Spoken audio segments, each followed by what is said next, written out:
What's up, guys? Welcome to episode 214 of Real Estate Podcast. I'm here with Griffin. I'm here with Trav. And I'm here with Adam. And this week we've watched the third and final, well, for now, the final Matrix movie. For now is right. Yeah.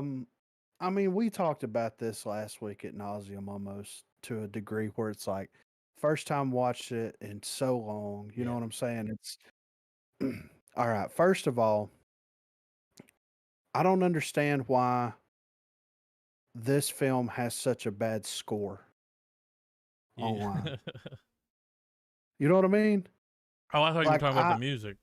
No, Does it have a bad score? no. It's got a pretty Are rough these score, old man. scores, though? See, it may be. What are you looking at? IMDb, I'm going to 6.7, yeah. Rotten Tomatoes 35. Here you go, Google users 89.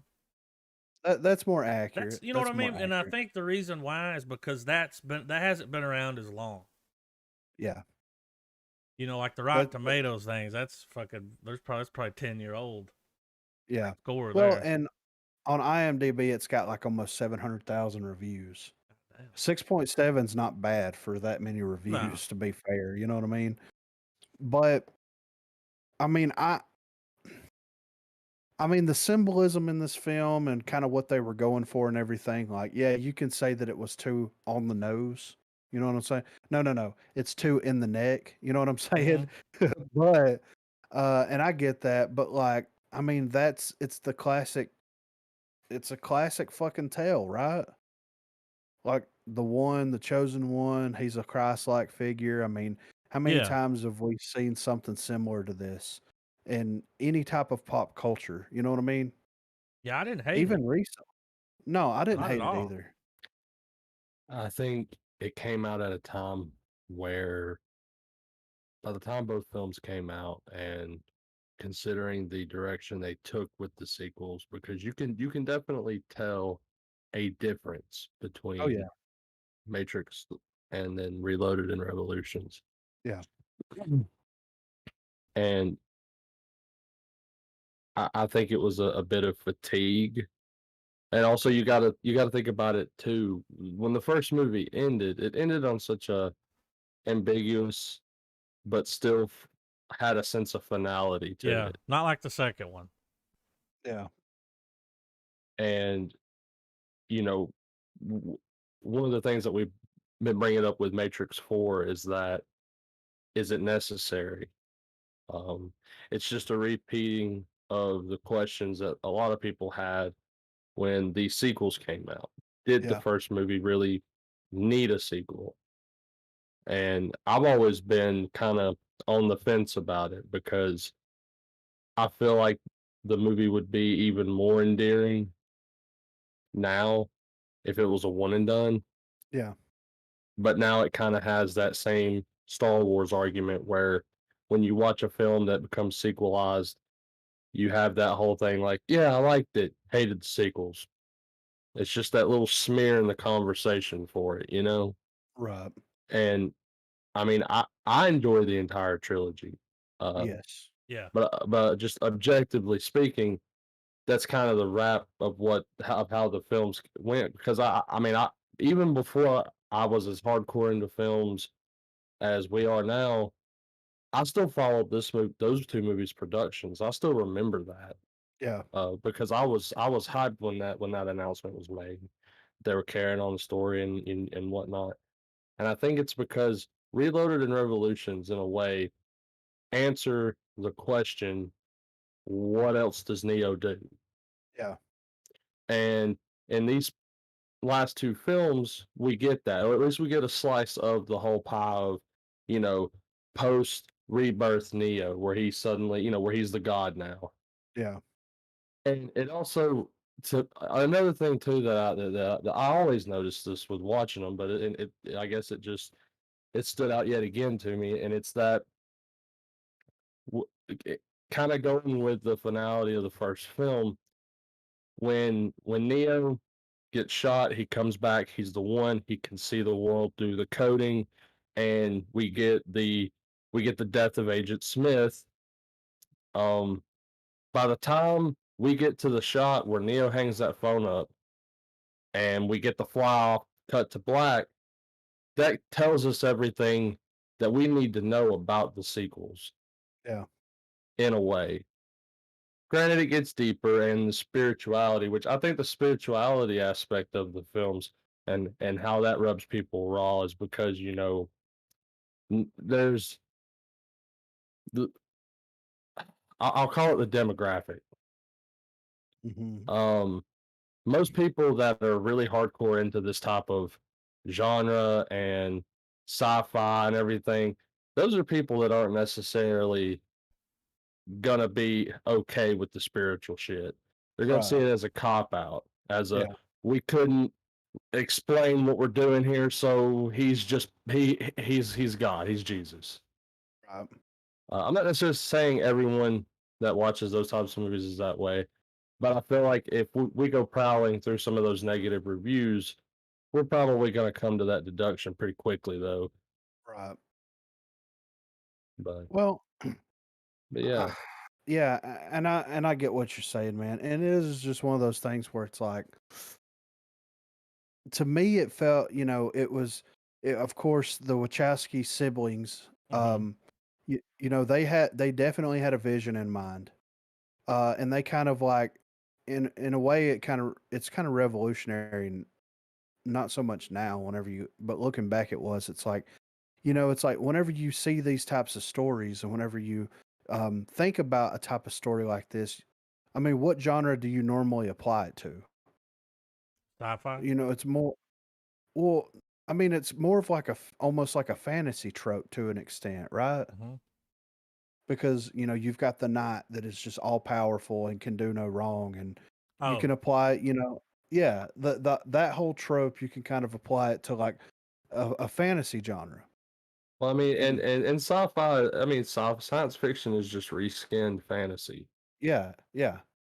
And it's like that they took a lot of the, like, all right, so George Lucas took a lot of the pulp stuff that he was reading as a kid, decided to make Star Wars with it, right? mm-hmm.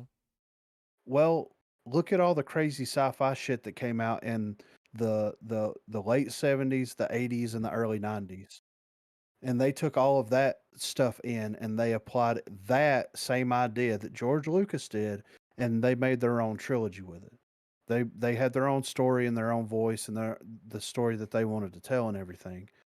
And to me, it made sense for them to go that route. But I think that the movie and the story is complex enough to where, if you want to get that information and that come to that conclusion, you can, and it's okay. But you can come to a different conclusion about everything, and it still be relevant and valid to an extent. You know what I mean? Mm-hmm. And Mhm. what I mean by this is, like, I've got a theory, Trav.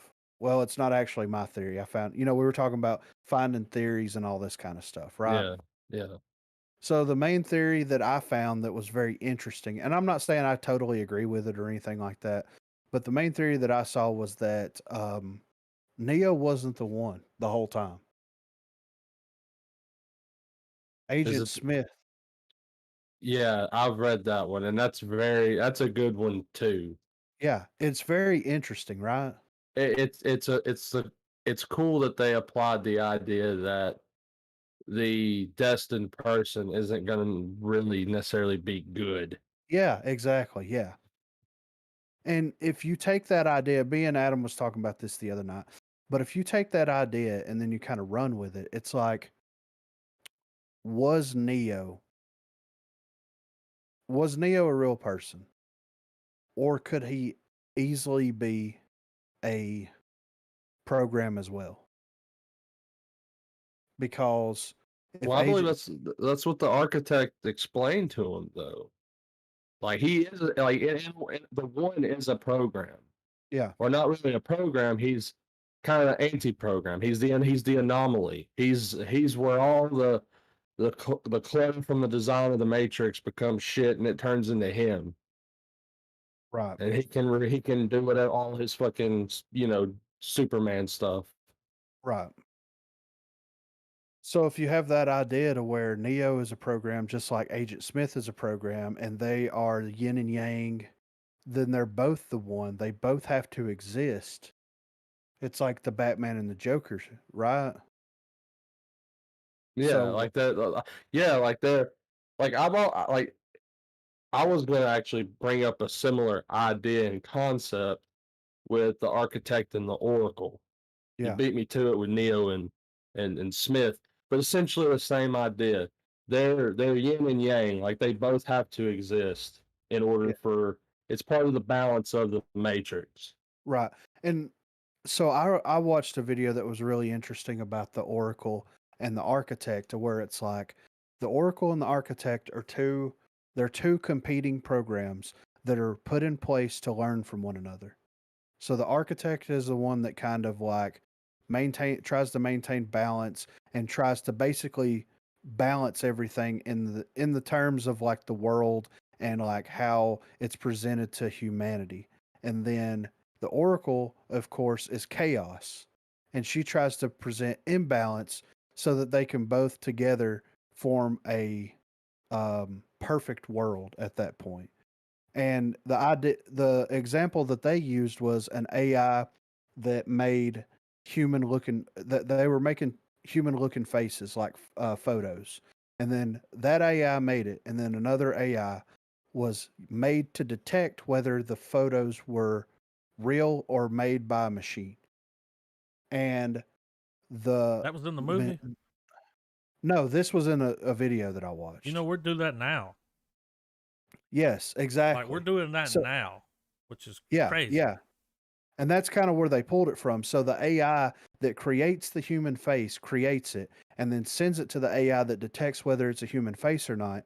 And it learns, the AI that made it learns from the AI that detects it. Yeah. Oh, this doesn't look natural. I need to change Mm-hmm. this. So with every iteration, so every reboot of the Matrix is basically Oracle and the Architect working together by working against one another. And because of that, and because of the fact that it can't like because that because you can't divide by zero, we'll sum it all up into that. Because you can't divide by zero, got to reboot every time. So the reboot itself and the cyclical nature of the matrix is eternal. Yeah. Like Well, the matrix starts, the architect and the oracle they do the thing, the simulation runs, the one they get to the one event that happens, then the matrix has to reboot. It can go this way, it can go that way, but it has to start again, and it has to at least it's like a continuous simulation over and over and over. yeah, with a hot fix. Every reboot Got a is a patch. hot fix. Yeah, it's basically patching itself because they go on to explain that like the first iteration of the Matrix was a utopia where everybody was happy. Yeah, And that wasn't good enough. It didn't sustain the human life that the machines needed. So whenever the reboot of that happened, then they introduced other concepts. And then it became more and more and more complex every single time that it rebooted.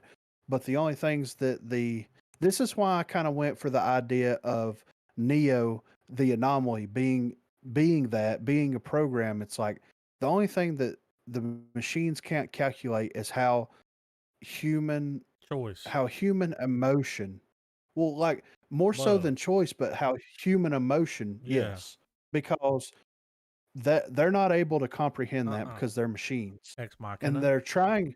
Yes, exactly. So they're trying to understand that They can't to though. understand what well, but Can you program they love? patch Well, I mean, with the we kid. So, yeah, I mean, exactly. that's where shit's different. Yeah, So I guess well you can here's program it. another thing too, and I, I believe it got pointed out. God, it was either in Reloaded. It's one of the architect scenes, man. Like that motherfucker spills the whole movie out for you. He says it in complicated, ridiculous fucking dialogue, but he basically tells you the whole goddamn thing. yeah, And he even goes on to mention, which supports that theory that I tend to lean towards, and that's they never left the Matrix. That it's like when they leave the simulation, and or in the real world is in fact another layer of the Matrix. He's still seeing shit. He's still seeing code.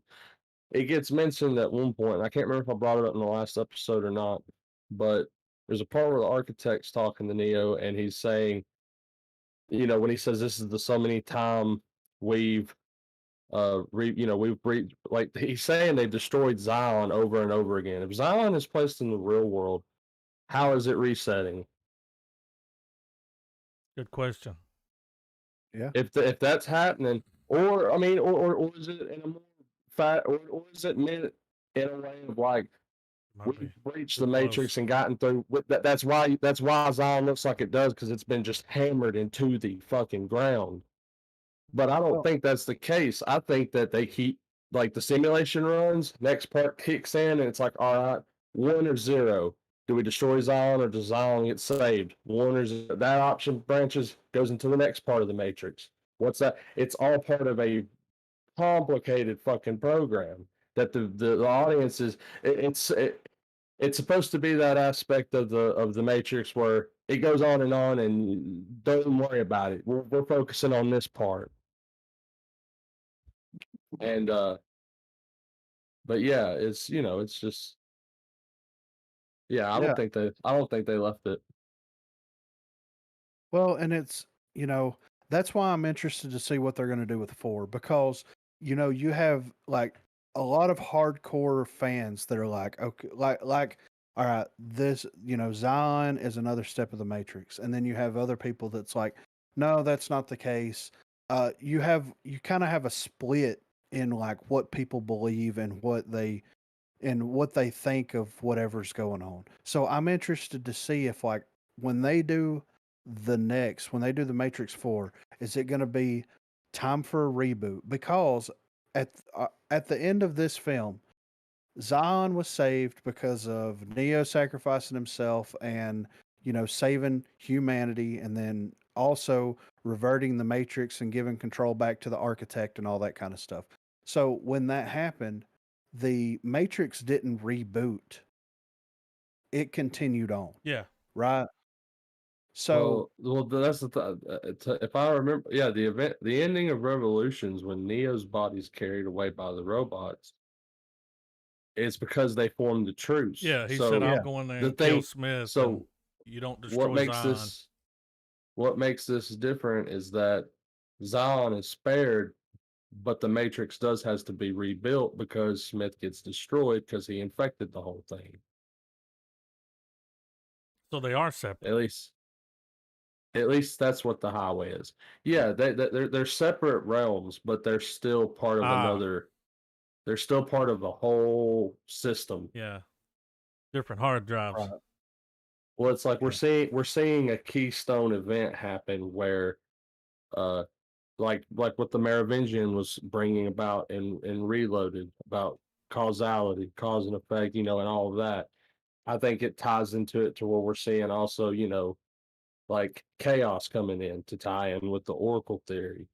This is like chaos is kind of tipped in favor, and it's kind of got a winning streak right now. Yeah. But like, And oh, sorry, go ahead. but was that the thing though?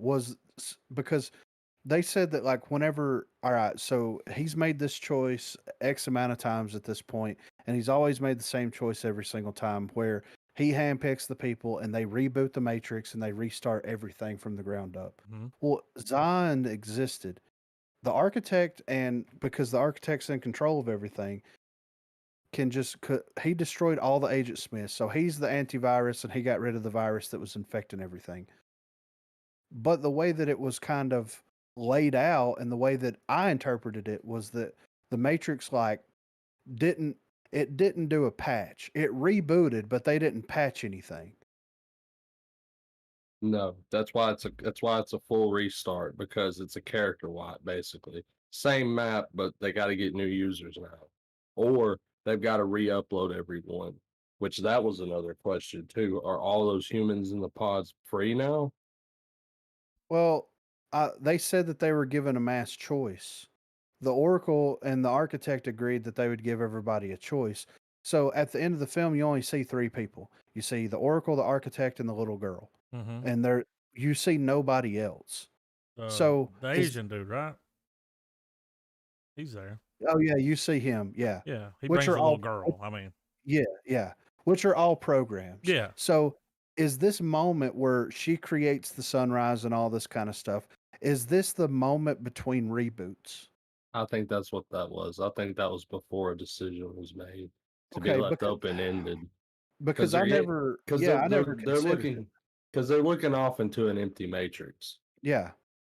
And I never And considered that. So before the reboot happens, then they're going to basically do a mass user terms of service agreement, right? Hmm.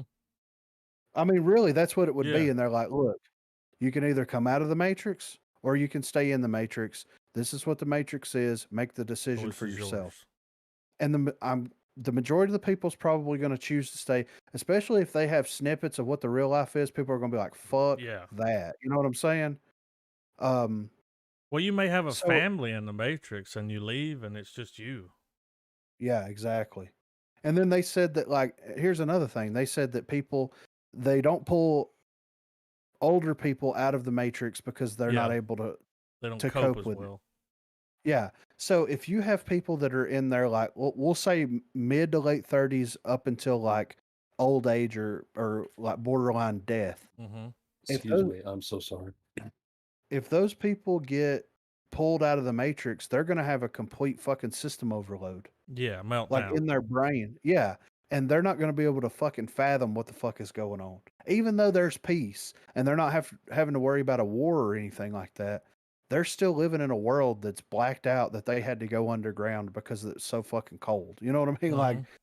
and the machines drove them underground. It's like you're still going to have to live in that environment even though there's peace. Yeah, So, cities are But still fucked up. the matrix can reconfigure itself to where basically fill the void with bots until real consciousnesses are in there. right. So, and that's more to me. It's like okay, so if the machines need a minimum amount of people, right? So you got a min max thing going on here, where it's like we need X amount of people to be able to maintain. Yeah, cue the Like, map up. yeah, whose decision? Like, you know what I'm saying? Because if you do it right now at this reboot, does that mean that every person that's born after this reboot happens are not going to get choice? You know what I mean? Hmm.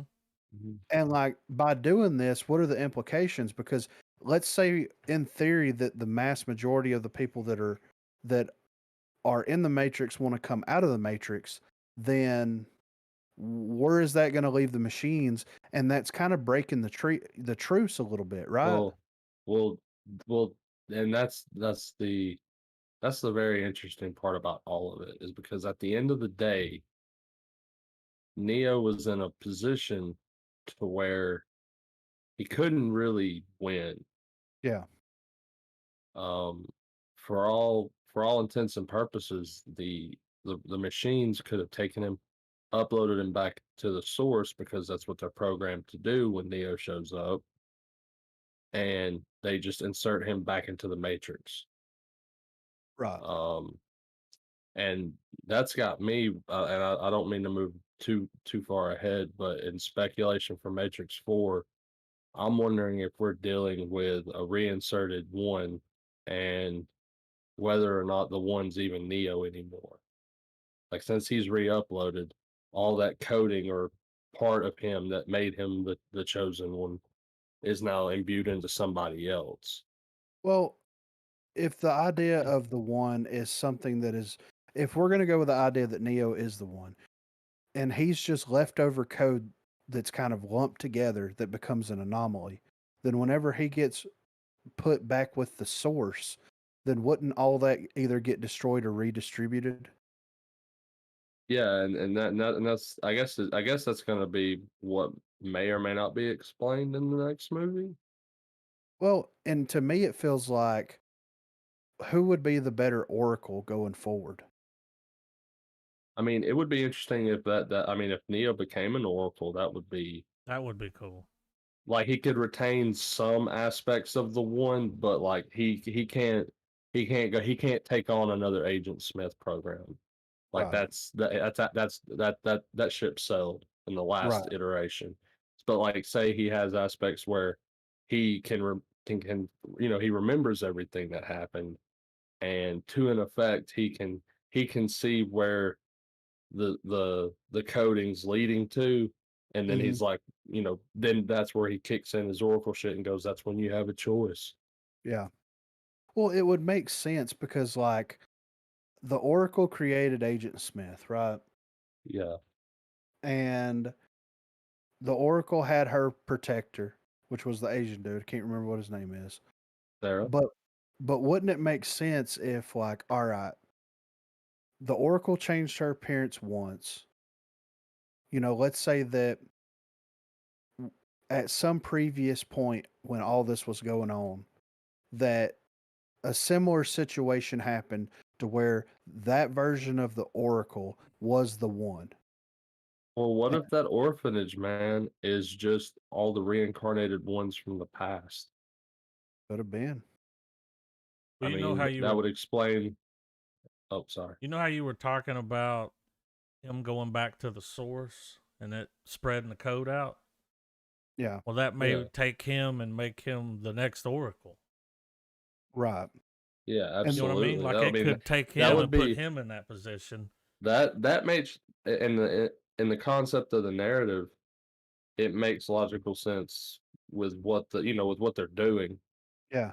Well, and It think would about make it. sense if he became some sort of clairvoyant type of program, like he can, Yeah. kind of like a I don't know, like maybe like he could be like a firewall for the Matrix or something. Yeah. Well, I just like the idea because they're bringing Trinity back. They're bringing Neo There's back. a shot from the set. I I love the idea of, like, how does the Oracle, which let's say Neo becomes the Oracle in this situation, how does he continue to live life after him and Trinity both die? Well, if the architect and the Oracle, the current Oracle, agree that he's going to be the next Oracle, then they could have Trinity be the Oracle's spouse. And then it would be such a sweet thing to happen if he had Agent Smith be his protector. You know what I'm saying? Mm-hmm.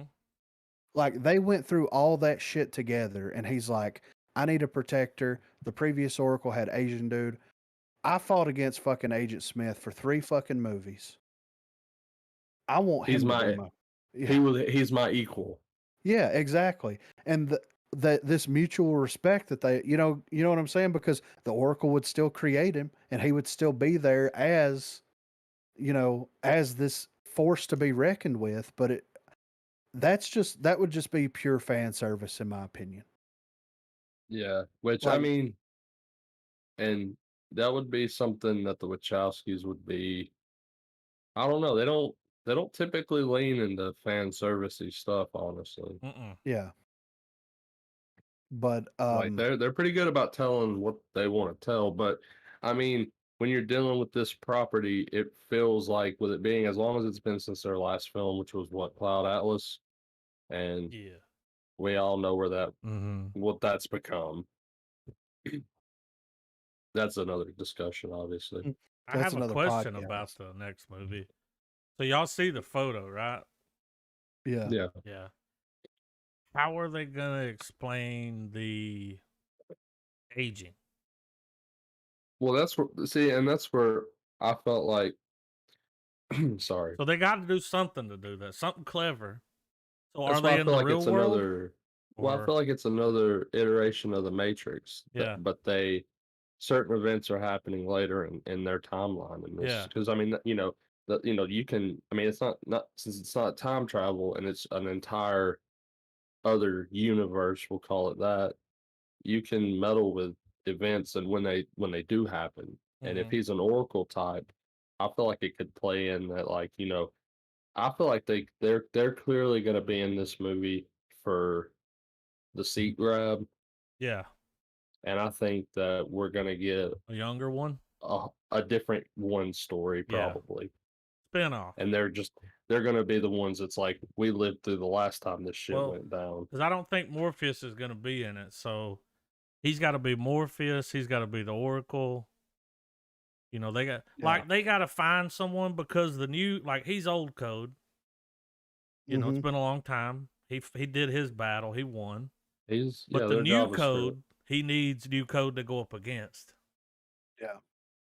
You know, kind of like with him, they needed him to come out of the, you know. Yeah. You know, he just can't take on the new code. Code, man. I don't know. We need something. Because in reality, even though he was the one and he could only do just a little bit more than everybody else who was free it wasn't and ridiculous. plugged back in.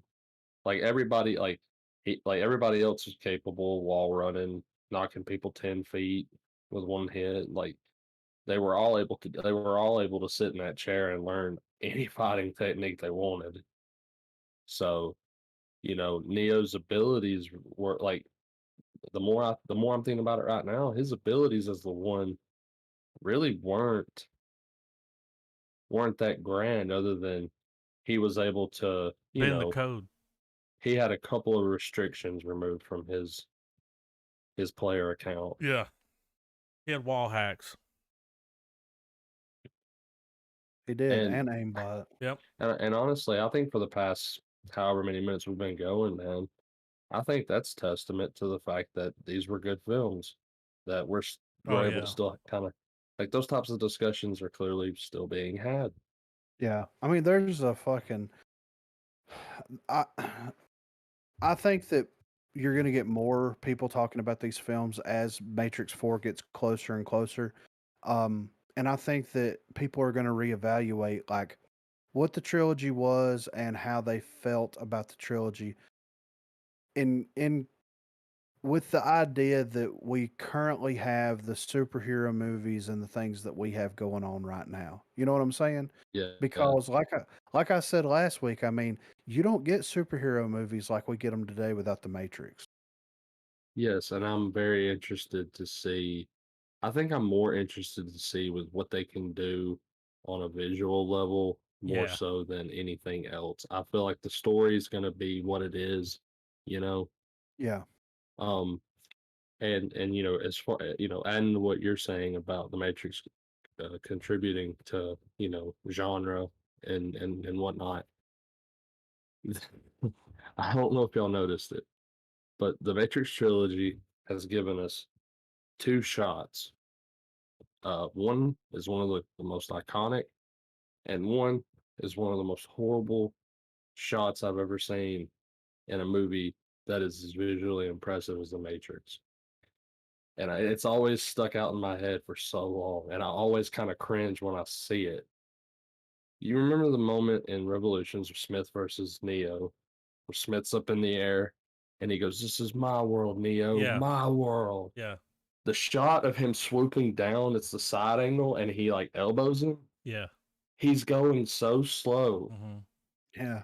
And it's just really, I Yeah. cringe. I'm like, well, the CGI was a little.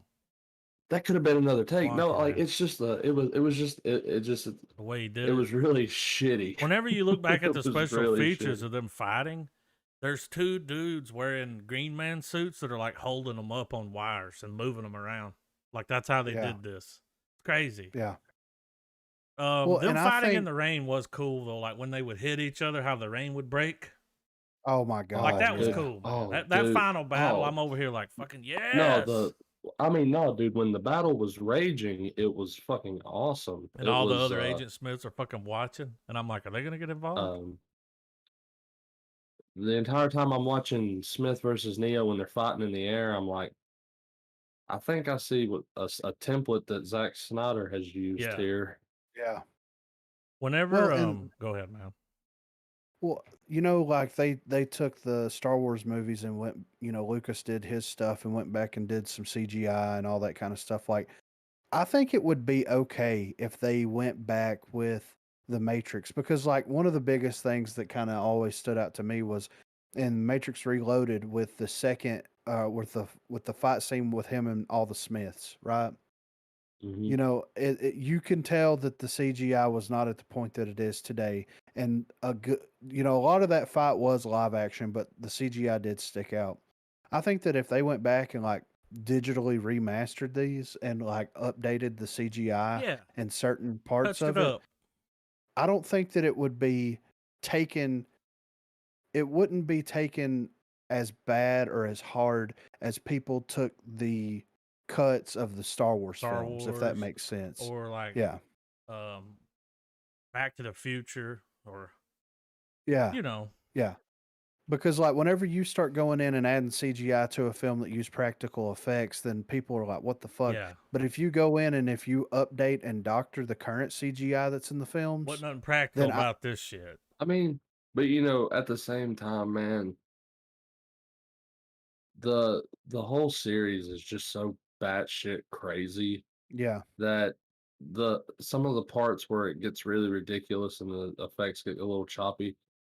Now, watching it now, and pretty much any new person going in watching this, not having seen it, it's gonna add to the charm, I think. yeah. Well, and Like, it can be explained away. It's like, kind oh, of in they're in this, the kind of Matrix. like here's the thing: if Lucas went back and redid A New Hope through Return of the Jedi and brought everything up to like a modern look, I think it would lose a lot of its soul. I think there's a part of why people like those older movies so much and why they're still gravitated towards is because of kind of how dated it still looks, but how I don't know how good, it still looked good. Yeah, And I think the same thing can be said for The Matrix, even in its really wilder. I mean, we're talking about a film where you've got Lawrence Fishburne cutting a bourbon through the side with a sword. yeah. Dude, I they mean, said And that was so hard to film. That whole scene on the freeway. yeah. mm, I mean that's a crazy scene. It's A so lot oh, good. going It on, dude, holds dude. up so Yeah. well. The keymaker, dude, he's just running around like, you know? Yeah, I'm like, yeah, you gonna oh, die right. in a minute, motherfucker. the going through all the different doors and hallways and just that was I forgot all crazy. about him. When he popped up, I was like, oh, yeah. Yeah, they're supposed to be taking this guy Yeah. somewhere. Rolling around with you is dangerous. Yeah, right. I mean, upon this recent viewing, I absolutely loved what they were doing, what they were Yeah. going for, the story that they were trying to tell, and the fact that they left it so open-ended and so open to interpretation that you can literally have any theory out there and Yeah. it can still be somewhat plausible. And I it's hope they don't very, very squash all hard. that with the next one. Like, I know. like And just come back and do something. Don't give us, all the answers. Like just enough and I to. mean, and as over the top, and some could argue it was unnecessary. The fucking mech suit battle with the machines at the end of Revolutions. I remember just having so much That's fun so watching cool. that in theaters. It was just, yeah, Yeah. this movie had just enough eye candy with enough I don't know what you want to call it, uh baby's first philosophy Yeah. that, it can, enough people can enjoy it and enough people clearly have. It do have pan ass, don't it? Yeah, yeah, right. No, it's a fucking great trilogy. I want to get it on Blu-ray, like 100%. Because this is one of the only trilogies that I don't have on Blu-ray that I've always wanted to get. Um, Yeah, I've got them on I'm s- DVD. I yeah, Yeah, don't have them Blu-ray. I same did here. watch it on HBO, and they didn't change anything. Nothing was changed. good. Names, nothing. I have Nothing was changed. I have I've got my trilogy is one of is it sits on the quick grab shelf. So it's one of those things where this is one of my favorite trilogies of all time. Yeah, I mean, Um so it's always like it's always a comfortable watch. It's like I'm about to sit down and watch this, you know. So it was I love coming back to that universe. And yeah, regardless of what the sequel's gonna be, I'm gonna enjoy going back to it. yeah, Um, but yeah, full fucking star for me, I man. was glad to go yeah, back and watch it again, man. Like Me too. It was something I me didn't know too. I needed. Yeah. They're that good. Yeah, they really are, man.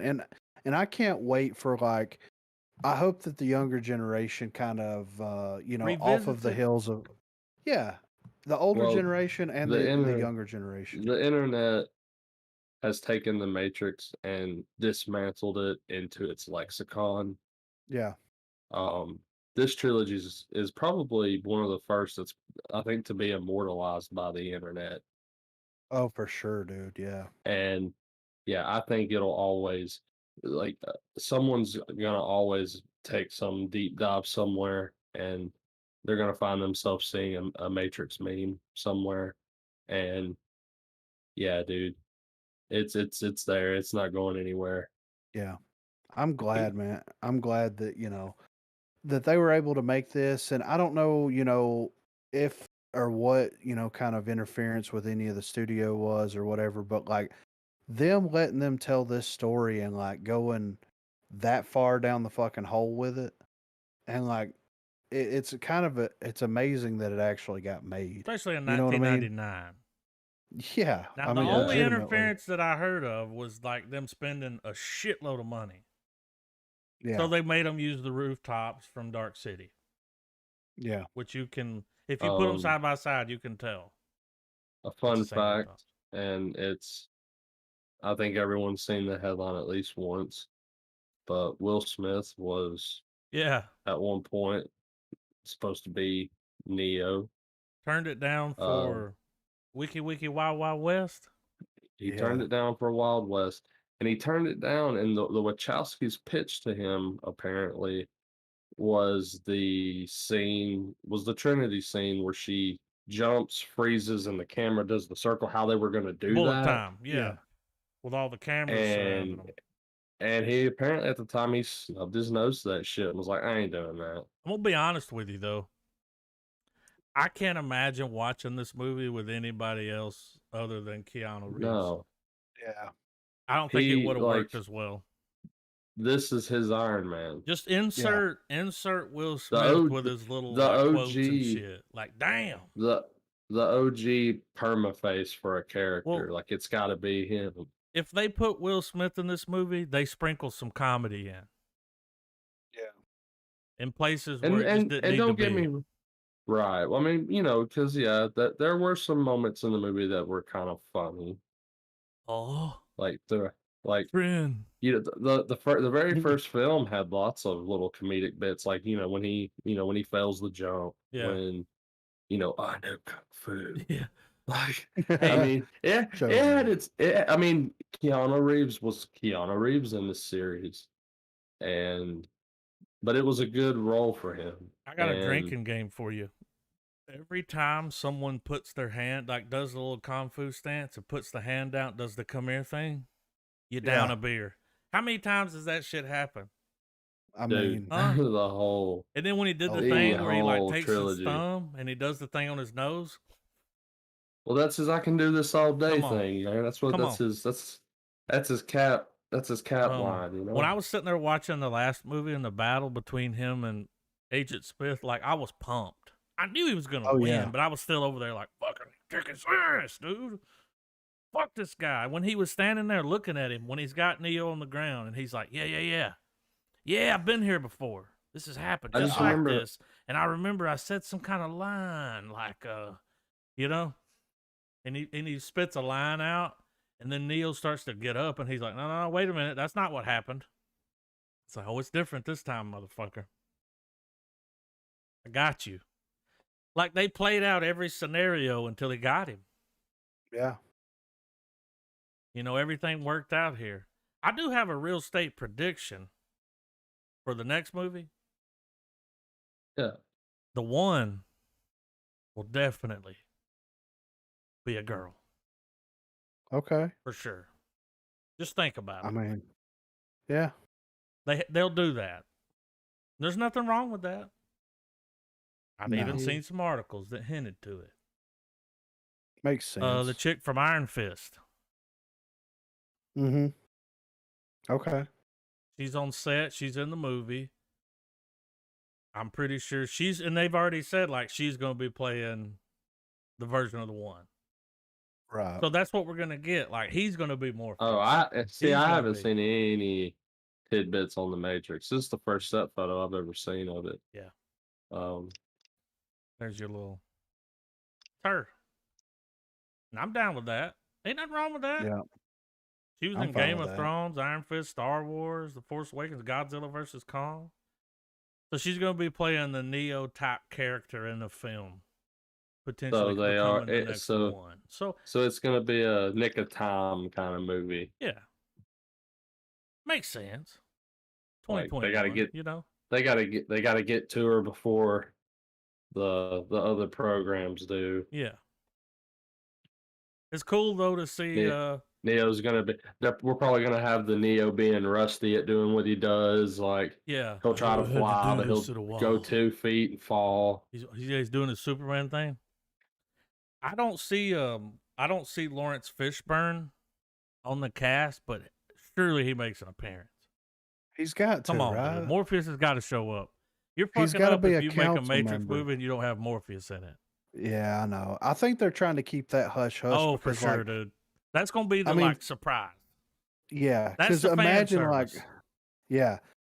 them show up to Zion and they're like, "We need to talk to fucking, Chancellor like fucking running it. He's like the president.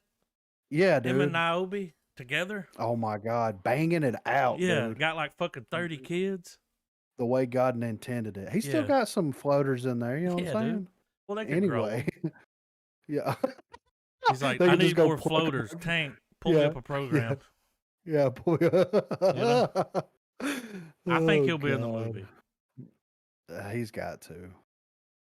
But I loved it, man. It was a good pick, dude. I'm glad I went back and watched it. It's been a long time. Watched it through some different eyes. This makes me want to watch the animated? The John Wick trilogy.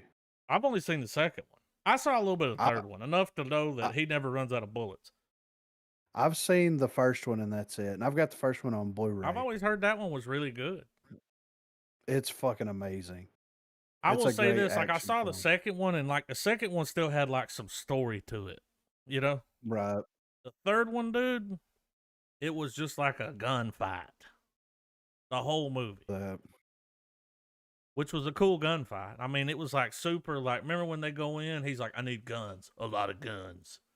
Yeah. It was like that. Oh, dude, and it was like, dude, that shit pumps you up, dude. But yeah, the whole trilogy gets a full fucking Nebuchadnezzar. You know? Yeah. We have any word from the Nebuchadnezzar? Fuck them. Yeah. That dude's like, we're down here fighting for our lives. Fuck the Nebuchadnezzar. Yeah, we need 2 pilots. Was an asshole, man.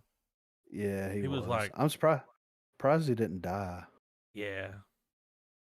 I would have killed him off.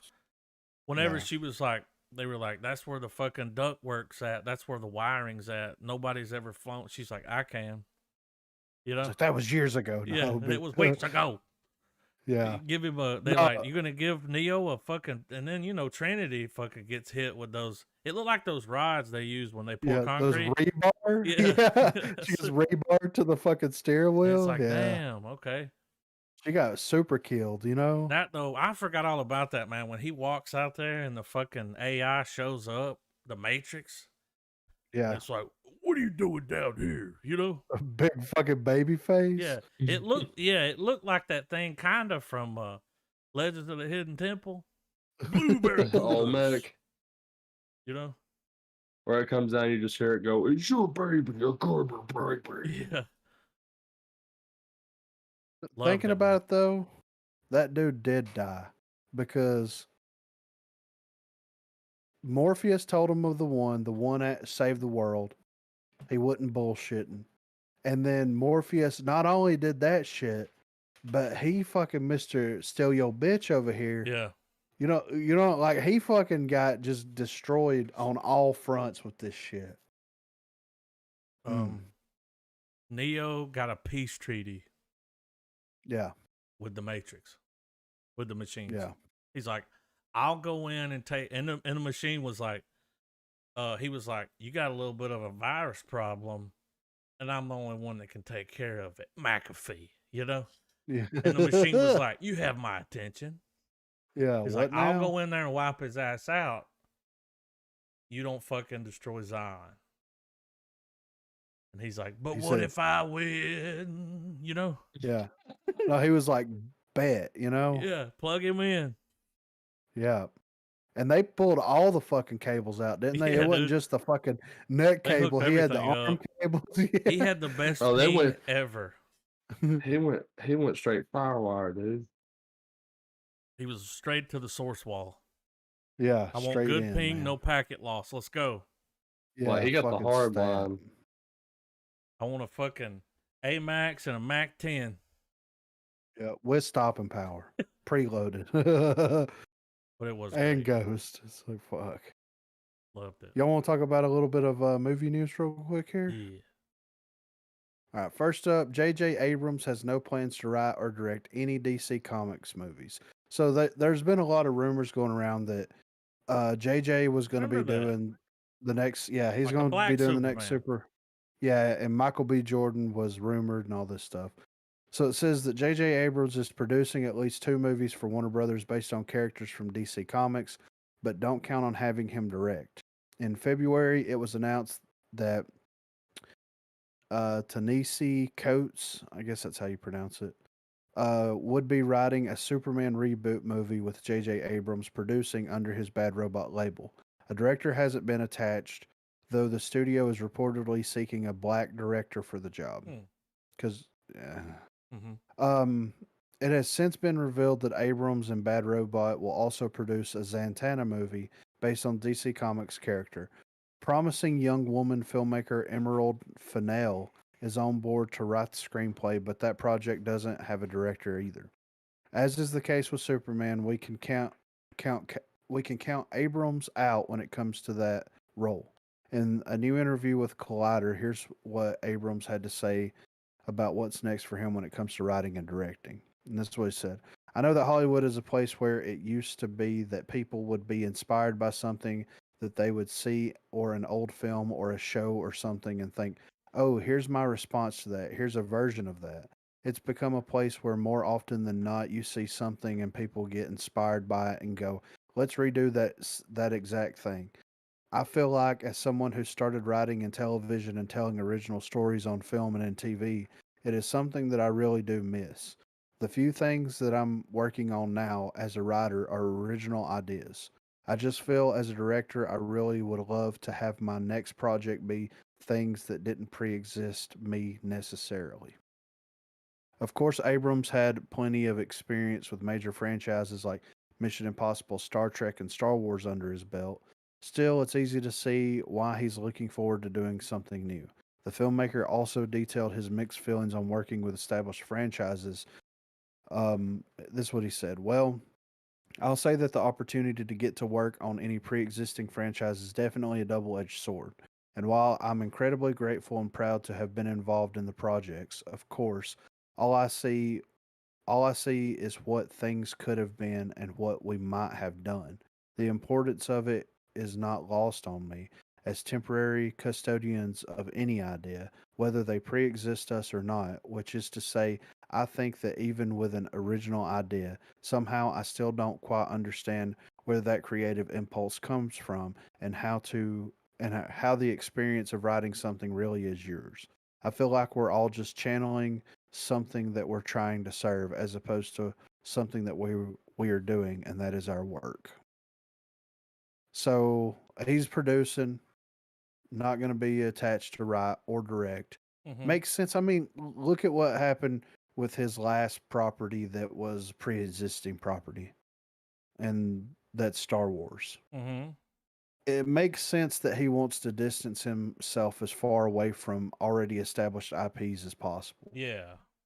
And you can't blame him for Get that. it. I do too. And I think JJ is a very creative And individual. smart. So, yes. So, whatever he decides to do that's going to be an original idea is probably going to be fantastic. And I'm interested to see what that stuff is. I mean, dude, people talk about, his involvement with already existing stuff, Lost and all that kind of stuff. But, like, some of his original films are not terrible. You know? J.J. Abrams? So, yeah. Dude, J.J. So Abrams is like a modern day Steven Spielberg, dude. In my Yeah, I eyes. know. Well, like that, what was that? 8mm? What was that movie? Super 8? Super 8. 8mm was the one with, all right, you know? That was Yeah. the fight movie. But, I mean, some of his movies, like, it's just got everything. Yeah, Like, it when you does. look at a Steven Spielberg movie, it's like, it's the closest you'll get.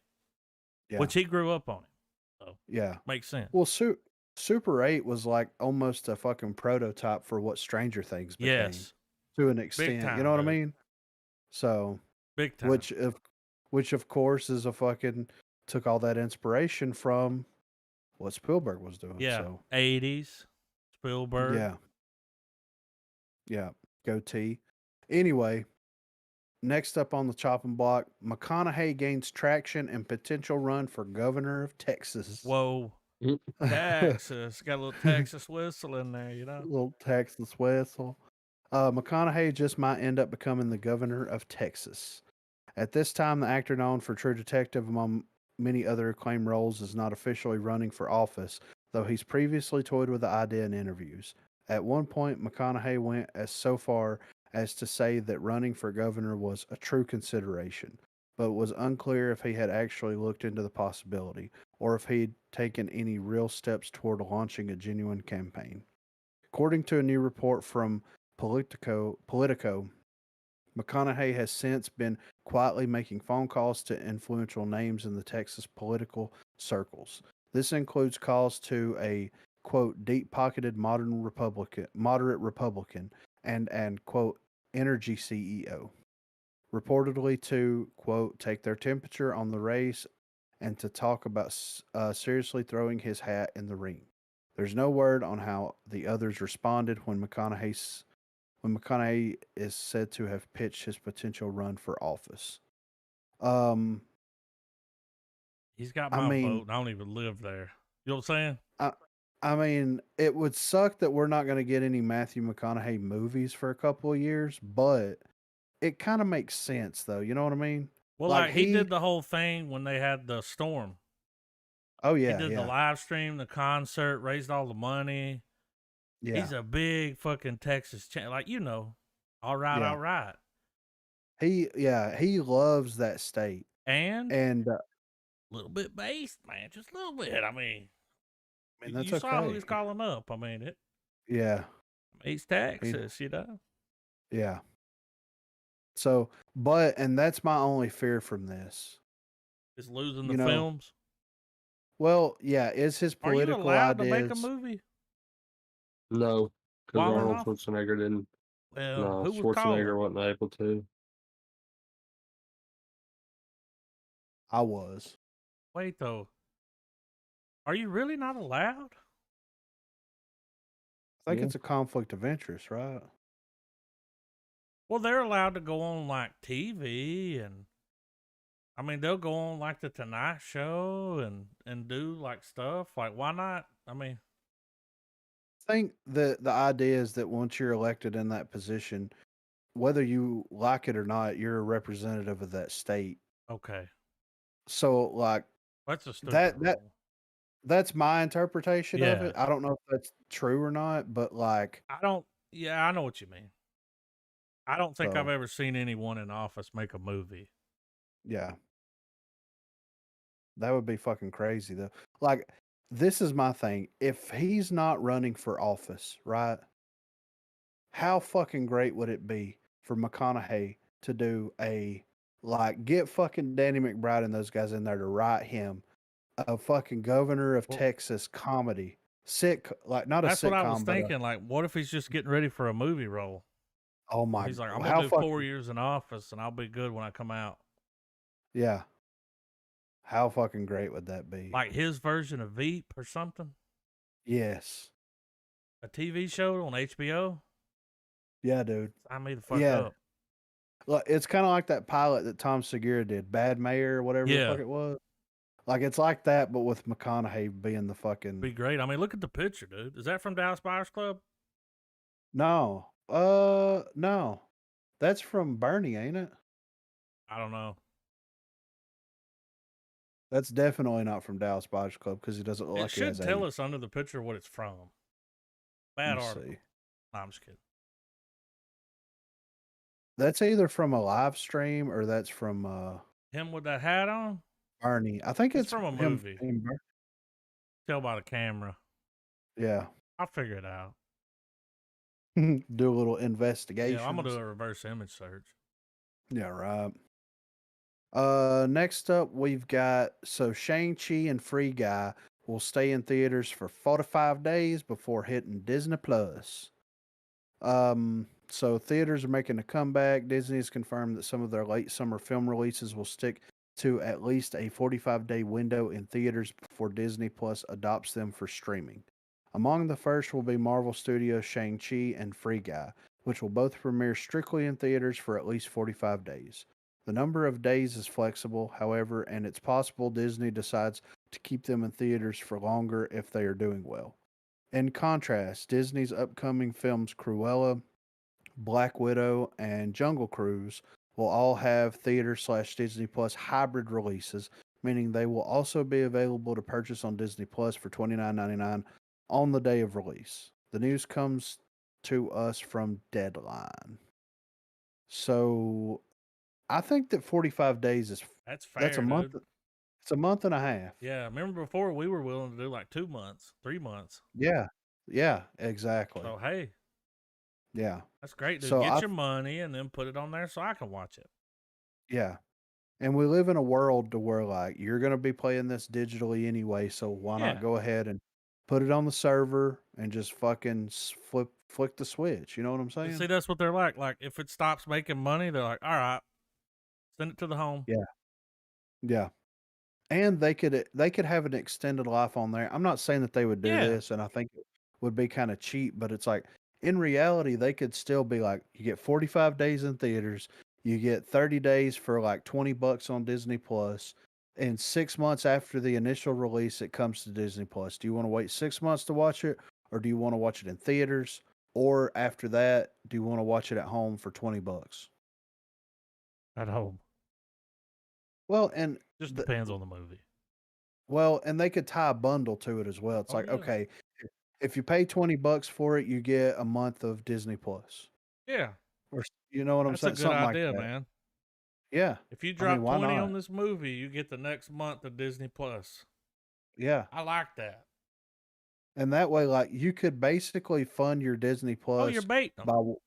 Yeah, exactly. You get them on there, they start watching stuff. They don't cancel, they keep it. Yeah. You're baiting them. Mm-hmm. You're a masturbator. It sucks that we had to go through a pandemic just to get this. I know, like, right? people had to die just to get movies at home early. Yeah, it's fucking crazy. But anyway, next up, lastly here, a new report claims that an unexpected villain is set to take center stage in Doctor Strange 2. It says we may finally know who the main villain in Doctor Strange in the Multiverse of Madness is going to be. The long-awaited Marvel Cinematic Universe sequel is bringing back Benedict Cumberbatch as Doctor Strange, with Elizabeth Olsen joining him as Wanda Maximoff / Scarlet Witch. But the primary antagonist has, up to this point, remained elusive. And if these new reports are to be believed, we're in for a bizarre and unexpected ride. Warning, possible spoilers ahead for Doctor Strange and the Multiverse of Madness. Proceed with caution. Initially, insider Daniel Richman stated on his Patreon that Shuma Gorath was set to be involved in a mystery MCU project. Now, a new report states that the evil being is going to be the main villain in Doctor Strange 2.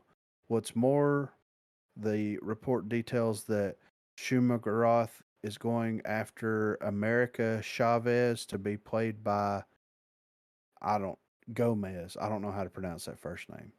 As he is interested in her powers. Somehow Chavez's powers will help the being control the multiverse. As evidenced by the movie's title, the Marvel multiverse is going to play a big part in what goes down. For those who aren't familiar with Shuma Gorath was brought into the Marvel Comics fold in 1972, figure was initially a Doctor Strange villain, making its debut in Marvel Premiere number 5. Generally speaking, the adversary is depicted as a gigantic tentacled being, sort of like a huge, terrifying Lovecraftian starfish. The character was created by Steve Englehart and Frank Brunner. Shumagaroth is damn near invincible and is the ruler of nearly 100 alternate universes. Just some of the figure's abilities include energy projection, shape-shifting, teleportation, levitation, and altering reality. All that does seem to fit the bill for a movie that is going to explore the multiverse. So yeah, that may be the Doctor Strange villain, and that's kind of cool. Like, if an outside force is causing a lot of this multiverse shit to happen, and then that's going to tie into Spider-Man, that's going to be fucking nuts, you Oh know? man. Yeah, because they could stop that thing from happening, like stop it from doing whatever the fuck it's doing, but the imprint would be there forever. Yeah. So, and it could effectively close all the multiverse down and like separate everything back out like it needs to be. But you would get that fucking, you'd get that shit, that overflow, you know, that bullshit. So I'm very, very, very excited. Like Doctor Oh yeah. Strange and Spider Man are the two Marvel films that I'm the most excited They've about. done it. Yeah, I'm really looking forward to Shang-Chi because it's a character that I don't Yeah. know anything about, and it's a lot of kung fu fighting. But I'm super fucking excited for Benedict Cumbersnatch So is the good. he's the perfect person to So play good. Doctor Strange. And then Wanda being involved Yeah, in it and the man. implications that that has. Yeah. I mean, That series was it's so fucking good, dude. Now they're tying it into a show. I was yeah, talking to I somebody know. a while back. They were like, "Yeah, I was watching that WandaVision show, but I hated it. It was just like a one and done thing. Like, why didn't they keep going?" And I was like, "Oh, because it ties into the movies. You know, Yeah, it's leading right into the movies. Now you got all that backstory. yep. See, they wouldn't have been able to do that justice in the Mm-mm. actual movie. Wanda would have had like 15 minutes for all that. Yeah, fuck that. Yeah, now we got the whole backstory. We know what happened with her. She's badass. Now you care about her. Yeah.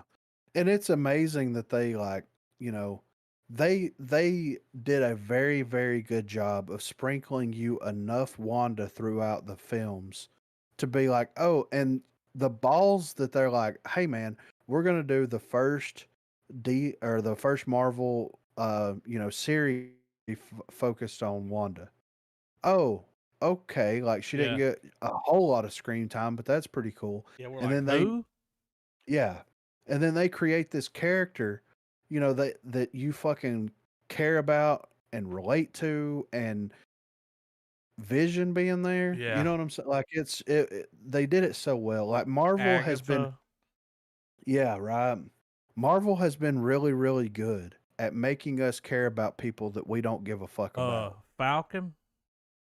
Yeah, Winter Soldier, Bucky. Falcon, I'm, don't I'm give a not saying that we just didn't give a fuck about them, but like whenever wasn't we were interesting. watching like the original set of movies and they show up, they're like side bitches. You know what I mean? Like Yeah, they right. didn't add, they just didn't add much to it. It was like, well, they're Yeah. here. Well, they're But acknowledging that every now, character has so much lore behind them. Yeah. Falcon is Captain America. Yeah. So he's gonna be showing up. Like they've managed to do it. I was Yeah. wondering how they were gonna do it, man. After Endgame, it's like, what are they gonna do? Yeah. They got rid of fucking Cap. Iron Man's gone. Thor's like, fuck it, I'm out. You know Yeah, what's right. gonna happen? But they're doing it. But they've managed to like pull other. I can't wait to see another Doctor Strange movie. I know, That right? first And one was great. I can't wait to see the Falcon as the role of Yes, Captain America in a film. he's gonna Like come in, dude. it's so He might even like show up in that movie. he might, dude. He fucking When you legit least might. expect it, he might come in and fucking just save the day. Yeah. And Anthony Mackie, dude, like He's like they on your couldn't have left. they couldn't have picked a better person He's great. to take up the mantle to not only be the Falcon, but to take up the mantle of fucking Cap. Like what Marvel over there is doing is fucking beautiful. Well, like, you know? cause that's some hard shoes to fill. Yeah, for But real. whenever it happened, you're like, not only am I all right with it, but fuck yeah. Yeah, I'm super Fuck excited yeah. about it, you know? Like Captain Who? Yeah. Like, fuck yeah, Captain dude. He's fucking replaced him. Bitchface? Yeah. Yeah. And we got our Yeah, little dude. backstory there to like set it up. The Yeah. kid's got heart, you know? Yeah. And I still think that him and Bucky's relationship is one of the funnest, They're most together. fascinating. Yeah. I love it, dude. When Captain America shows up, aka Falcon, Bucky's gonna be Yeah. there with him. That's his tag team Yeah. partner. And they're gonna be fucking bitching at each other Yeah. and having a good time, you know? He's gonna like Falcon's gonna swoop in and save him, be like, that little girl kicked your ass. That was funny. So it was, man. It was so fucking genius. So, and then Loki comes out next month. I'm Woo. super excited for that, man. That's just gonna tie some more shit in. That's gonna see these movies don't come out for so the Loki thing is gonna get into the multiverse some more. And Yeah. time travel and it's like every little show they dump on us just building up to it. Like Yeah. I'm excited, man. I wish that fucking the DC EU could get their shit together like Marvel has, man. Personal opinion, yeah, but they need. they're you know. I Hey, saw something interesting they dropped earlier. the Snyder cut. That's a start. Yeah, That's a but I start. did see something interesting though. So, and I don't know if this was real or not, so take it with a grain of salt. But on one of the DC EU fan pages that I follow on Facebook, shared a cut or like a screenshot from the Ayers cut of Suicide Squad, right? And in his cut of Suicide Squad, he had a shot where Steppenwolf showed up while the Suicide Squad was doing their shit. Uh-huh. So like he was building up to this Steppenwolf shit, and like that would have been fucking incredible to see those guys fucking like what? You know what I mean? Like what the fuck? His movie might get released. I mean, you never say never, dude.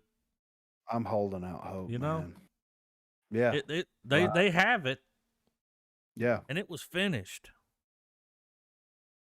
Like they wouldn't have to go back and like redo it. The movie was done. Yeah. And then when they put that one trailer out, they were like, "Oh, y'all like that Queen trailer? Recut the movie." It's like, what?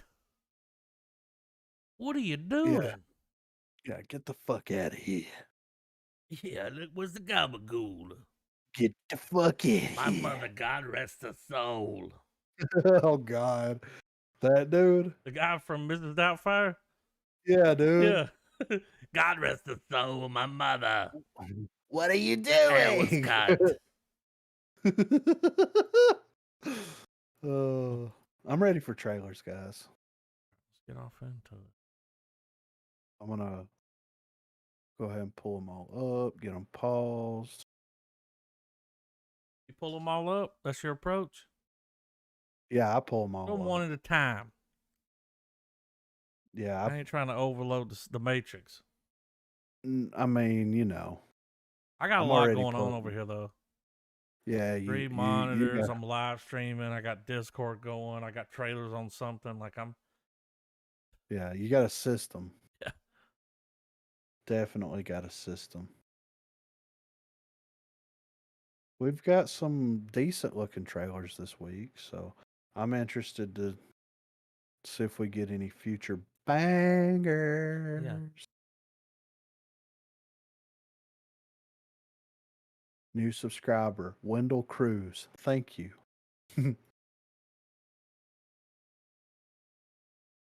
Banger. All right. I don't know what this film is. Dear Evan Hansen. Yeah, he looks like a virgin.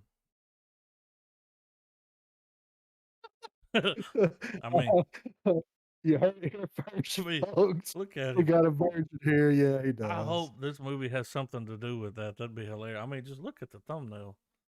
You know who he looks like in this thumbnail? Like a very young Dennis Reynolds. Like Always Sunny, but in high school. Oh, okay, yeah. Yeah, you see what I'm saying? Look at the hair, dude. That's what I'm saying. The It's the striped same shirt. hair, the same facial features. He looks concerned. Yeah, something bad's about to happen. He's gonna to him. get stuffed in a locker. He might lose his fucking virginity. Yeah, he's in the concerned wrong about that. Yeah, right. So Wait, I'm ready. this I'm guy? ready. Do I have that? Yeah, I'm throwing this in general. He's this guy.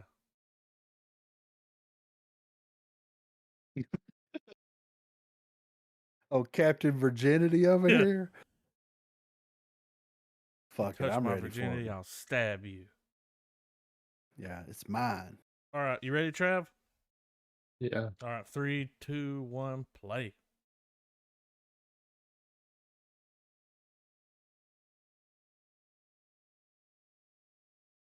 Word. Oh, broken hand.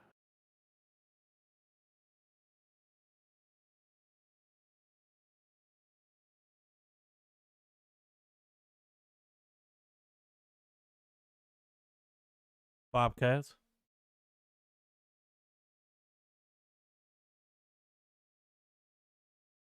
It's like an awkward high school experience. Yeah.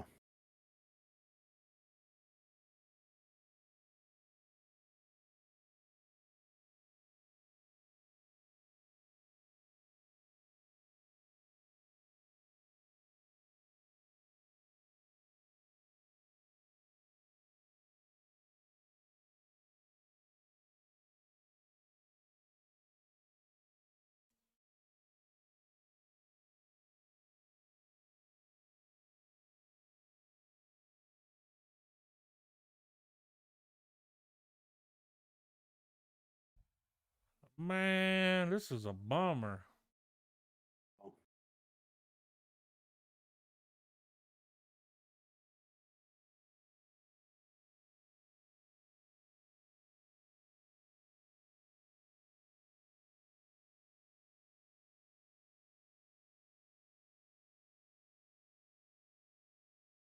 Oh, he's doing it just so they feel good. Yeah. Like to get them through it.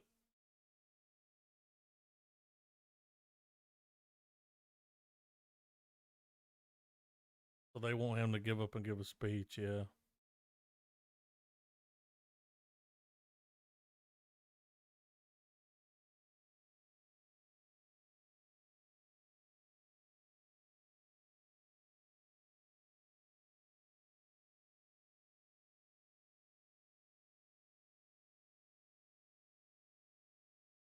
Yeah. Coming this summer, depression.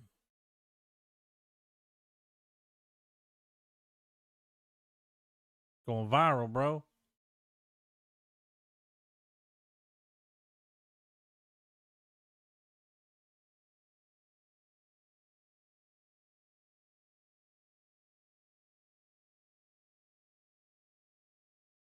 Mm-hmm.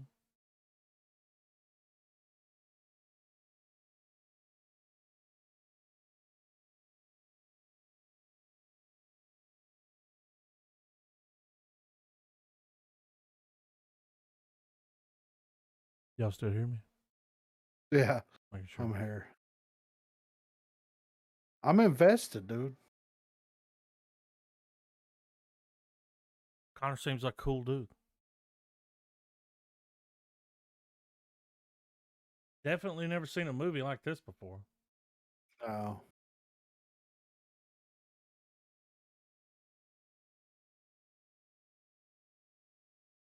Hold on. Something's playing. Okay. Yeah, something happened to my YouTube there. It got weird. Yeah. Yeah, my shit got weird for a second. But I mean that looks like a it looks like a bigger budget Christian film. I mean it looks very depressing, very sad, but very enlightening to a degree. It looks like a Hallmark film, but with a bigger budget and some people attached to it. You know what I mean? Like, and there's a market out there for that. I get it. You know, I'm not the market for it, but I want to plug into the Matrix. That though, that the Hallmark film, like the feel good, yeah. But it does look like a big budget version of that. I mean, it's got what's her name? Red hair. What is her name? Fucking Silence of the Superman's or girlfriend. Amy. Was it Amy Adams? Yeah, that's it. It ain't Amy Pond. Amelia Pond.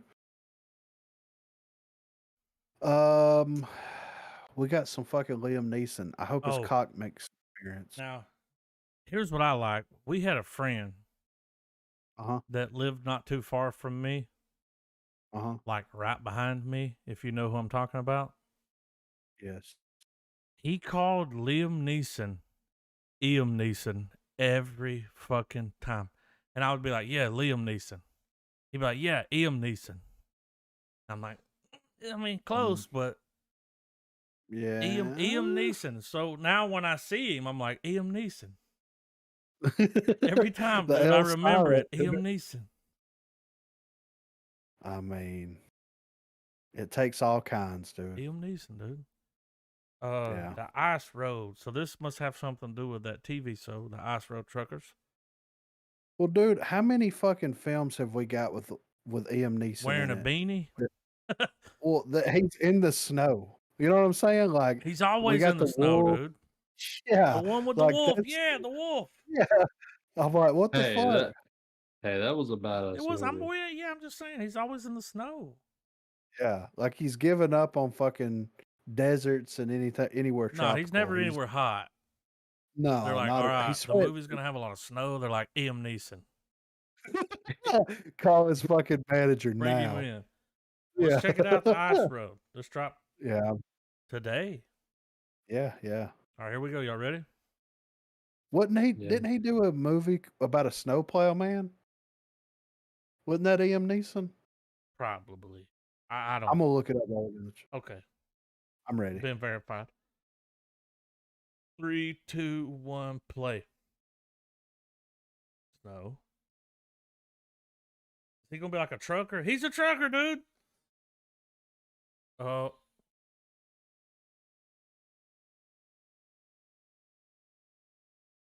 God damn. He's gonna save somebody's life. Because that's what he does. Oh, Morpheus. Was that Morpheus? Yeah. He's gonna do it. He's gonna do it twice. Oh, it is.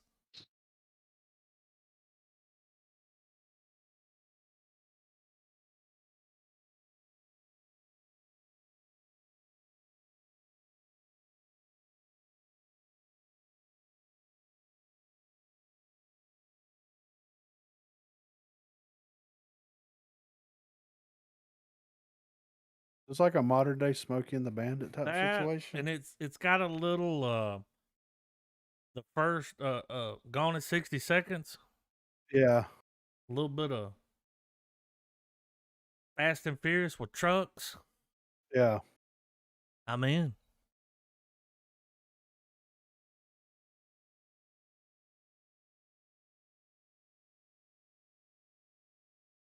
Look at him, dude. Dude, people are going to watch this and want to be a trucker, and it's like, it don't play out like that, bro. Yeah. It's just a lot of driving. Yeah, but Liam Neeson was kicking ass.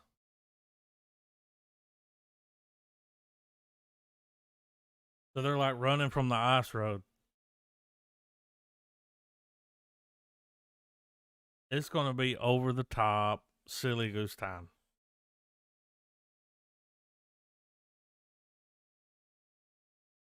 How come every bridge they go across crumbles? I know, right? That was in the water. Over the top, dude. Somebody was locked down during the pandemic, and all they watched was Ice Road Truckers. Yeah. And they're like, call Liam movie for Liam Neeson. I've got a fucking script for him, dude. Where the fuck is Liam? Yeah. I mean, it looks a little cheesy. It does, but in an Liam Neeson kind of way. Yeah, he does a different kind of cheesy movie. Yeah, right. I mean, because he is all in. But not once did he go like, "Where's my family?" No, which was a sad thing, but we still may get it. Yeah, he might be like, "I gotta get through the ice road to find my family." Where is she? I think that if you were to recast and remake Naked Gun right now, you cast You Liam use Liam Neeson Neeson. because he's so That's serious about perfect, everything. dude. It is, right? Yeah. And he is funny. Like, he is legit He can funny pull the too. camp off. Yes, for 'Cause he can sure. do like funny dummy. Yeah. I've seen him do it. I think we just He wrote a could do movie. Naked Gun, man. Yeah, for sure. That would be hilarious. Some people listening are like, "What the fuck is Naked Gun?" You know? Google it. Yeah. Liam. Go it. Yeah. Dude, that's perfect casting. I know, I right? can't think of anyone, and he's old enough. Oh yeah, for I sure. can't think of anyone that should do that. No, because his serious is so fucking Yeah. serious. And of Always. course, like with this version of Naked Gun, you kind of play up on that Taken kind of. Yeah. Oh yeah, Where's for my sure. family? You know? Yeah. It's like I don't know, dude. Calm down. I don't have them. Yeah. Liam. Yeah. Let us in. This Right came by out the today. hair of my chinny chin chin, dude. Let's go. Yeah.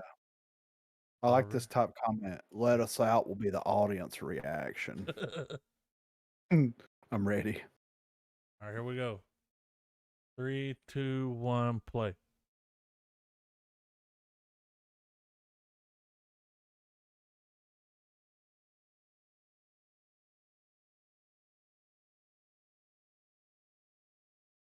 Nerd.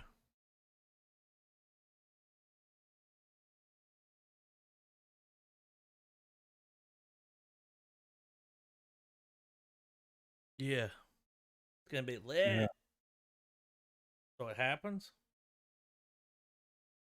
Emily.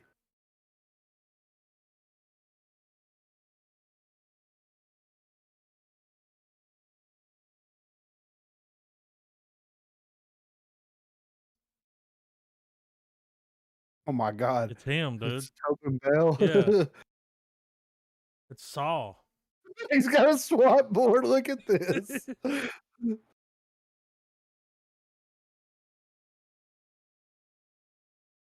They're trolling you. Vampires?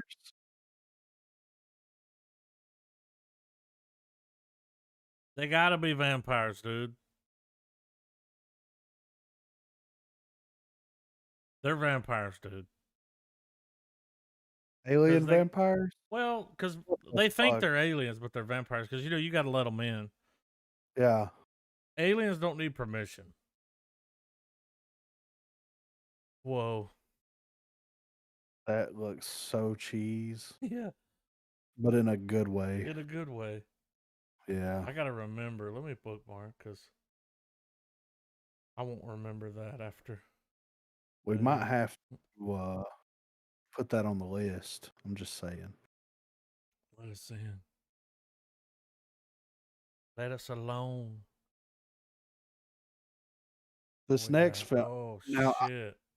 I haven't watched one of these movies since the first one? Yeah, yeah. I think we all saw the first one, right? Yeah, didn't it have Ethan Hawke in it? It did. Yeah, so. Trav, you saw the first Purge? Yeah, I've seen I think the first 30 or something like that.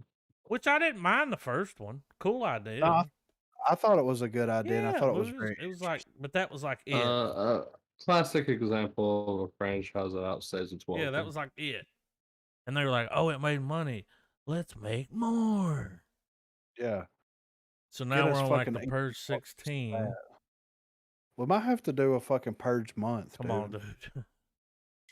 I'm just saying. There's not enough weeks in a month. I mean, I would rather do the Purge month over the Saw fucking 6 months. You know what I mean? I don't know, man. How many Purge movies do they have? There's a bunch of them. Remember during the pandemic when the police were riding around playing the Purge siren? Yeah. That was funny. So there's 5 Purge movies. We've got The Purge Anarchy, The Purge Election, The First Purge, and then this one is The Forever Purge. So this is number 5. They're like running out of titles at this point. Yeah. So what's crazy is the original came out in 2013. Whoa. The Purge Anarchy came out in 2014. And then it's been pretty much 2 years between ever since. But those first two came out like back to back. I think I saw a little bit of the second one. Like a I little. saw I saw clips. some of it. I think Yeah. I remember. I checked it out and I was like, diminishing I'm good. returns. Yeah.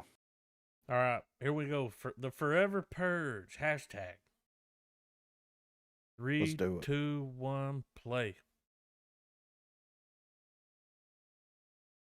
Not a bad idea. Real low budget.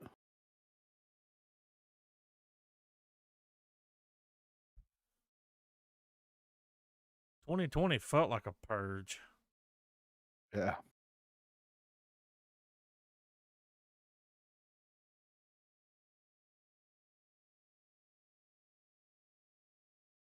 Mhm. Come on, dude. We're 6 movies in. You shouldn't have to explain the plot. Yeah. So are the animals gonna start killing people? Oh my God, that would be amazing. Don't pull that. No, it's Saw, dude.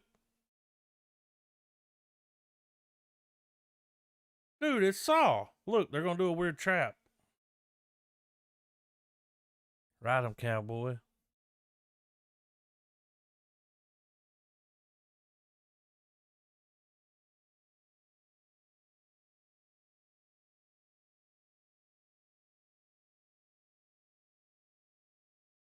The So, Forever what is Purge. this? Wyoming?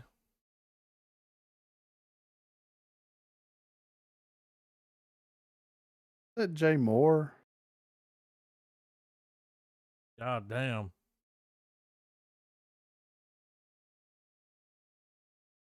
They're like a silly goose time, though.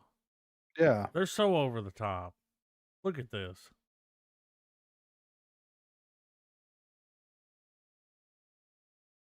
Let's purge it, baby.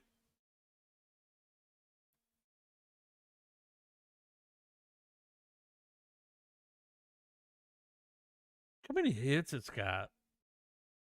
Oh, I know. 2.2 That's why they're billion? making more. Yeah, they just keep making them. Look, dude, there's some Saw shit going on there.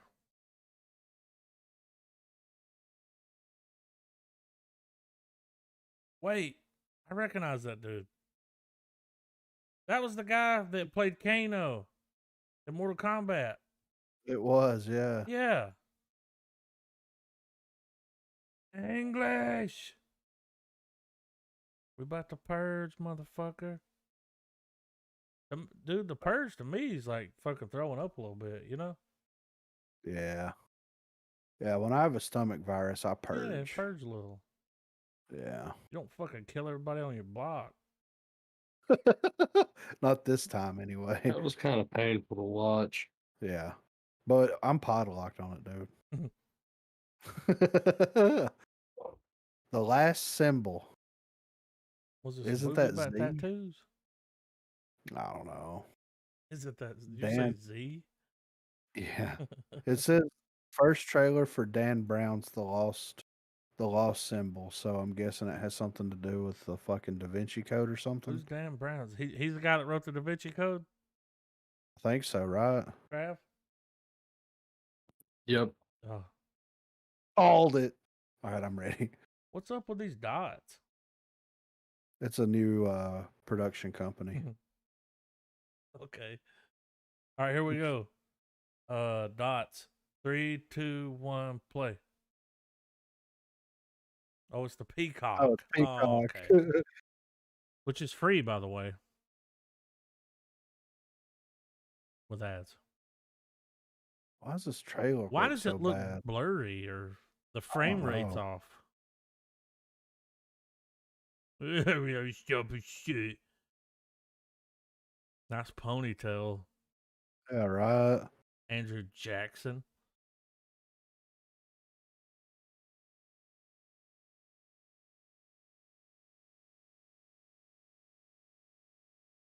So this is their attempt at it without Tom Hanks.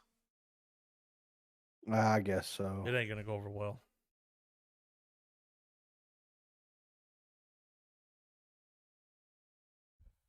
This looks like a C movie.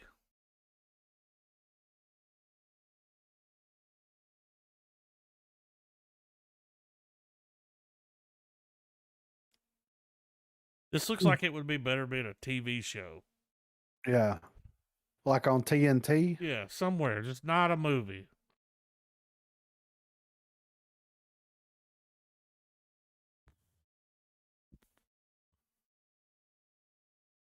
Mm-hmm. So we're locked in now.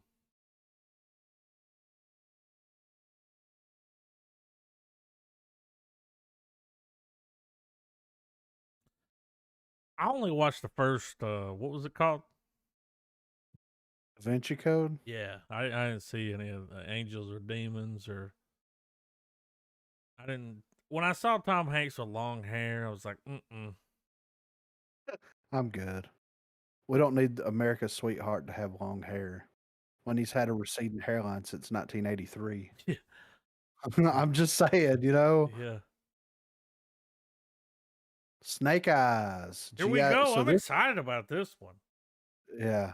It's funny how they did like. This just came out of nowhere. They followed the fucking X-Men idea. Snake Eyes G.I. Joe Origins. Oh. Like Wolverine Origins, yeah. Is it rated R? I hope. We'll see. I'm ready for it though. How many G.I. Joe movies? Do we have 2 so far? I think they made 2, yeah. I think I only watched the first one. Yeah, I didn't watch and I the was second like, man, because I'm old, so I like played with G.I. Joes when I was a kid. one. I had the full, like, they look like Barbie dolls, but they were G.I. Joes. Yeah. I had them, dude. Well, and I played with them, and I had one that was he was in the Navy. You know, he had a cool suit and everything, and like it was pretty much a dude Barbie doll, though. When I look back on it, yeah. Well, and watch the cartoon. That first G.I. Joe movie wasn't great, but we got our G.I. Joe film. We actually got our G.I. Joe like trilogy with the Expendables. Yeah, I would say that's closer to being a G.I. Joe. Yeah. Yeah. So for real. I mean, you know. So this is the third one. Yeah, but it's like a spinoff thing. Oh, so okay. It's like 3.5 or 2.5, whatever. Or 0.5. I don't know. I'm ready though. All right, here we go. Snake Eyes. 3, 2, 1, play. It just came out of nowhere too. Okay. Expendables, yeah.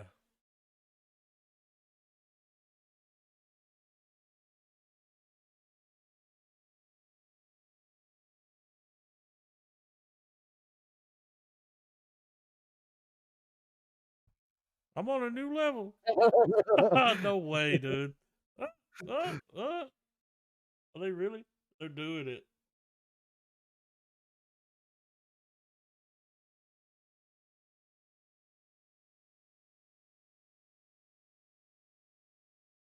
This looks better than the last one. Yeah. I mean, please play that song. Please. Is that it? No. Okay. Gotta keep going. He looks familiar. Yeah, he does. Oh. All right. So, all right, I'm done. Talk over it. I don't want to. Yeah, I'm good. I don't need to hear what the G.I. Joes are. You know why? You're on a new level. I'm on a new level. I'm going to listen to that later. Yeah, right. That's the only thing that trailer did. Yeah, put that bug in your ear. Yeah. Dr. Death. So is this Dr. Kevorkian? That's what they called Dr. Kevorkian, was Dr. Death. Is this a movie about him? Possibly. It's got Alec Bowen. Yeah. Alec Bowen. Is he playing Dr. Right. Kevorkian? What's the He might comments be. say? Nothing. No, There's this a is bunch of people good. down here that's like, hot, sexy singles, you know? Yeah, watch free. Yeah, private Yeah. sex. Oh, Welcome to the that's the only dating zone. There's a bunch. that's the only sex I have is private sex. You know what I'm What the fuck saying? are they talking I don't think I've had public sex, but not with people. Yeah, public. Yeah, you know what I'm saying? I like Like, this comment. This is good. That's what it okay, says. word. Oh, it's the peacock again. All right, Okay. yeah. All right, here we go. 3, 2, 1, play. It better be Dr. Kevorkian. Nope. It might be.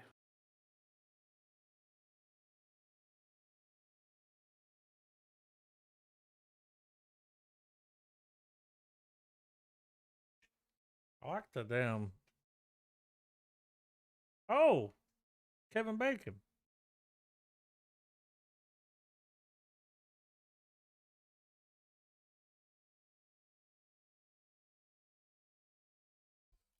I like that dude's delivery.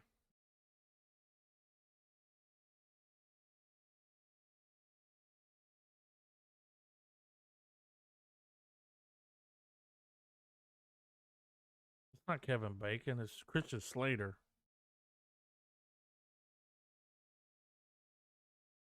Was that fucking Frasier? That was Frasier, dude. We putting all the doctors in the movie?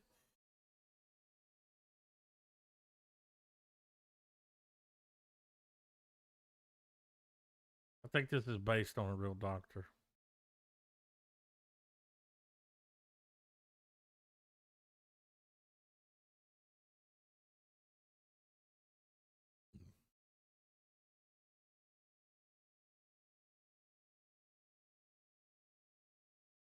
Swap board.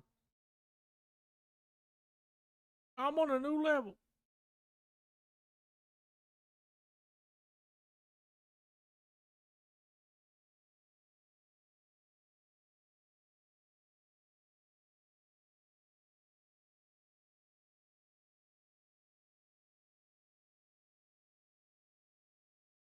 It looks intense.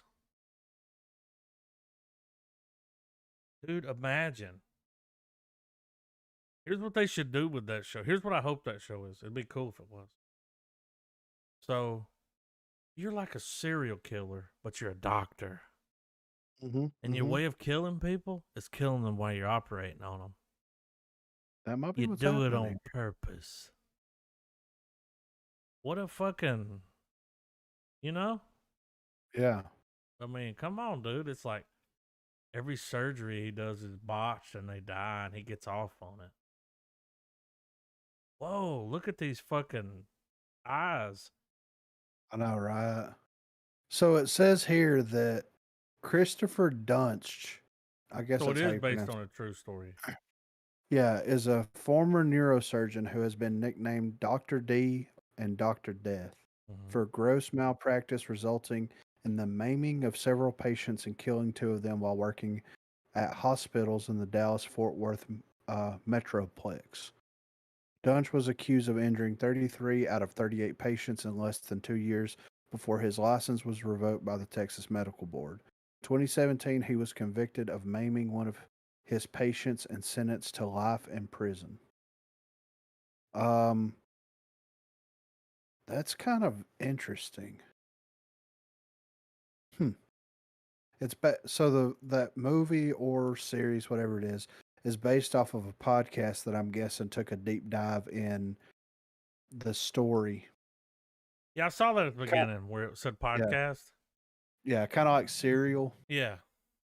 Or Shit Town. Yeah. I wish they'd make that into a movie. Wouldn't that be fucking good? That was a good podcast, dude. It was a fucking great I couldn't podcast. stop listening to it.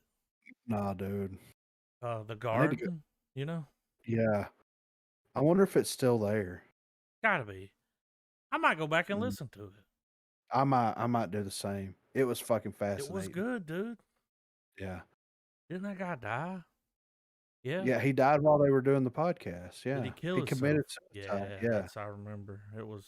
yeah, That was a good podcast, man. it Like was a that very was the good. first podcast I ever listened to that wasn't like just some dude sitting around dicking off.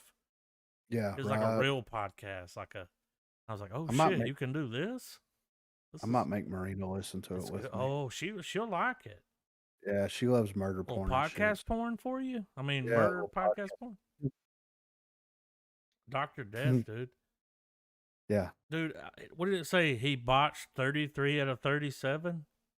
33 out of 38 and killed 2 people. All right, here's my thing. After like 5 people get fucked up, fuck you, dude. Get out. Review, yeah. Get out. Mandatory board review, yeah, for sure. Filing a grievance. You know? Oh God, I don't think about it. I'm interested to see what these eyes are about, guys. Yeah. So let's take a gander at it. These eyes never see that. I don't know the words. But yeah, y'all ready? Oh yeah. You ready, Trav? Nope. 3, 2, 1, play. A lot of titty beat.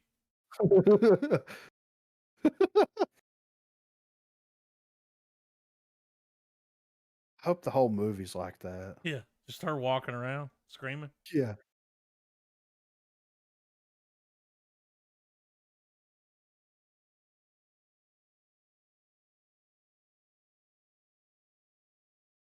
It's a D movie. A double D movie? I feel like we're. Oh wait, Fuck. got him in it. Auburn? I feel like we're supposed to know who that is too, but I don't know.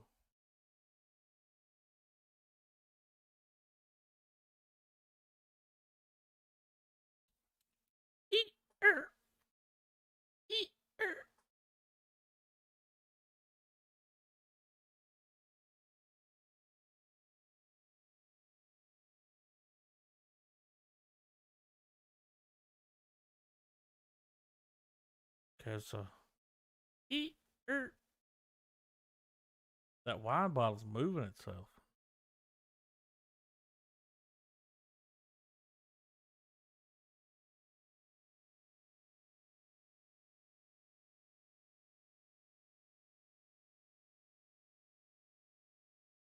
Mm-hmm.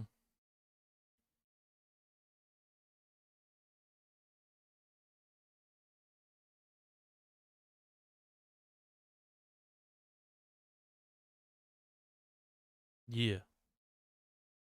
Oh.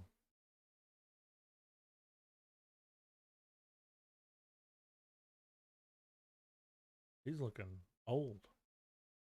Very. Yeah, they spent money on that. I want to see this town sign again. Was it? Did you say Auburn? Yeah, it says Old Town Auburn. I mean, welcome to Old Town Auburn. Here, I'm gonna take a fucking screen cap of it. When the trailer was playing, I was like, yeah, I know, right? And well, the campus that it looked like the dude was working at looked like Auburn. Yeah. Wouldn't that be crazy? So look at it. Oh, they shot a movie at Auburn. Let's see. I'm gonna look it up. Look up. Say, type in "Welcome to Old Town Auburn," and it's on Park Street, and Lincoln Way. Right, let's see.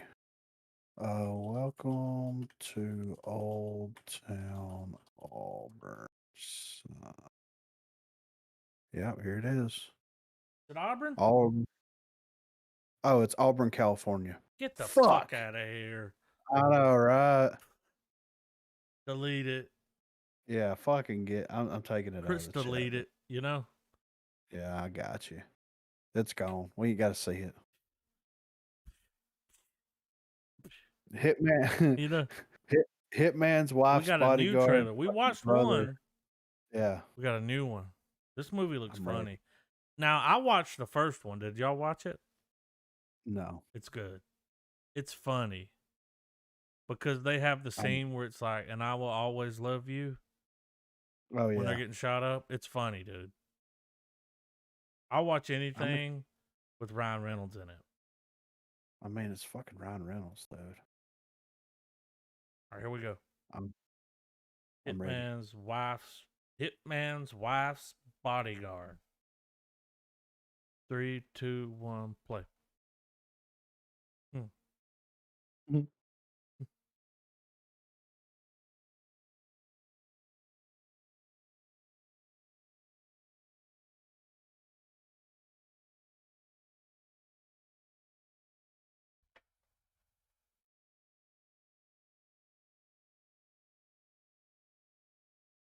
They got the fucking trailer guy from the fucking Yeah. 90s, 2000s.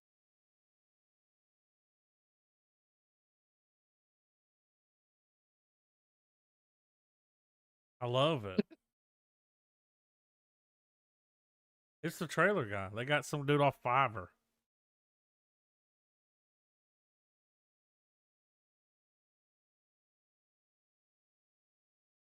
Is that Antonio Banderas? Yes, It dude. is. Dude, Antonio Banderas and Salma Hayek? Yeah, they're back. They're Desperado. God damn. Maybe feather the break a bit. Dude, the first movie was a silly goose time. Like, I'll watch the second one. There's more Samuel L. in this one than the other one. He was like barely in it.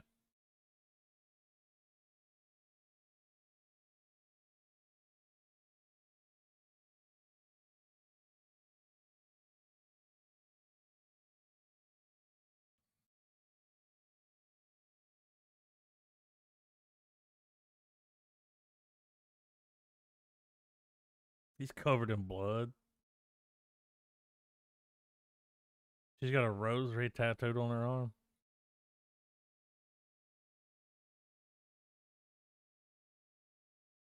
Good trailer, man. Oh, and Morgan Freeman? Morgan Freeman. Oh, shit. God damn. He got hit by like 6 of them. That was funny.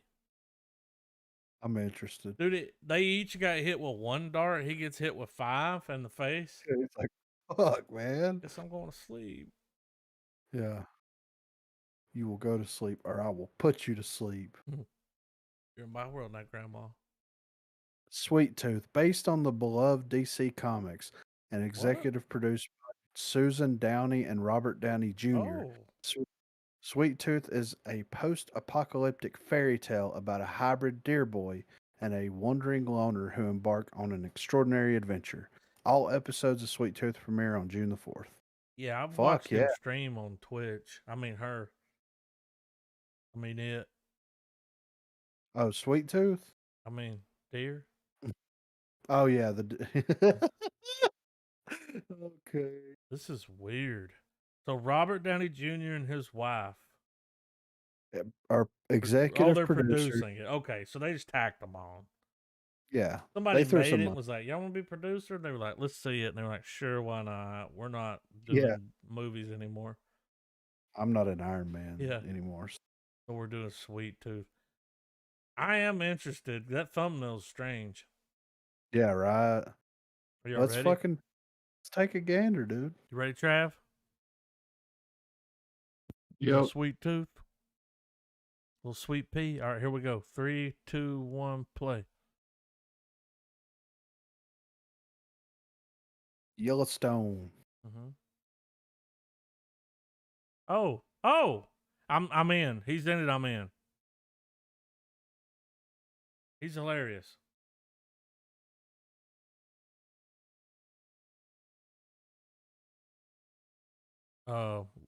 Will, what's his name? Will Forte. That's it. He's hilarious. Look at this shit. Whoa. To mow the yard.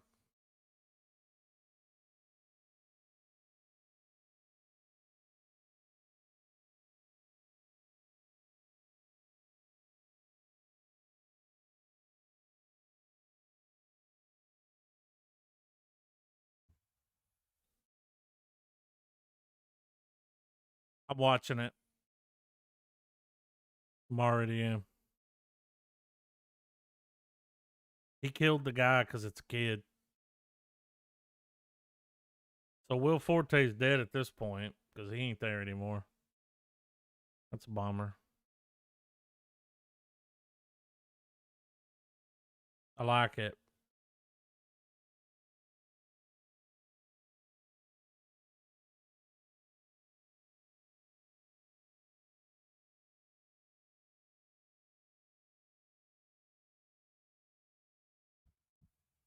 This is different. Oh, the song.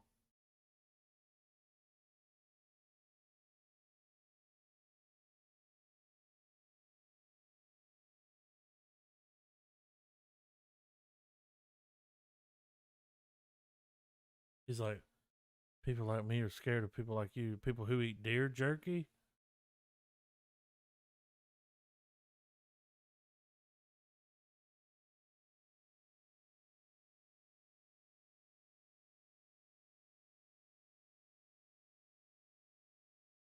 Say something clever. I'm watching it, dude. Yeah, it doesn't I look love bad at all. Will Forte, dude. Yeah. There's no way he's gonna do something that's shit. Yeah, right. What? What happened? Huh? You got weird things. BeatSweetTooth.com. I've checked that out. Yeah, I'm gonna go meet him. That looks I- interesting. It does, right? And it's crazy that it's coming out on Netflix as opposed to going to HBO Max. Like maybe it's a quote unquote DC Because thing, it's but DC, yeah. yeah. But maybe it's not. Maybe it's kind of like Vertigo, It's like different. they merged all their shit together. Yeah, so maybe it's something like that. That's what's cool about Netflix, man, is they get DC shit, they get Marvel shit. Yeah, they don't give a It's fuck. just They'll everything. take Whatever. What you got? Yeah, we'll fucking put it Robert up, Downey dude. Jr. was an executive producer. Yeah, put it up, bro. Yeah. Battle Pass. That's We part didn't of the watch. Battle Pass. Yeah, we haven't watched this, right? Not on the podcast. I haven't watched it at all. I haven't watched it. I mean, it's 30 seconds. I mean, I mentioned it. I was talking to somebody today, and I was like, "Did you see that Dexter teaser?" And they went, "Yeah, it was for sure a teaser." You know, because it's a teaser, dude. You'll see. I'm interested. I mean, look, all right. Can we all agree? I fucking love Dexter. Well, the first couple of seasons were fucking great. Up till like what, season 4? Like season wasn't 4 it was season good. 4? Like, wasn't that the Trinity? Yeah. Yeah. That was the like, whoa. Yeah, But and then it it got just kind of weird after that. Well, It got.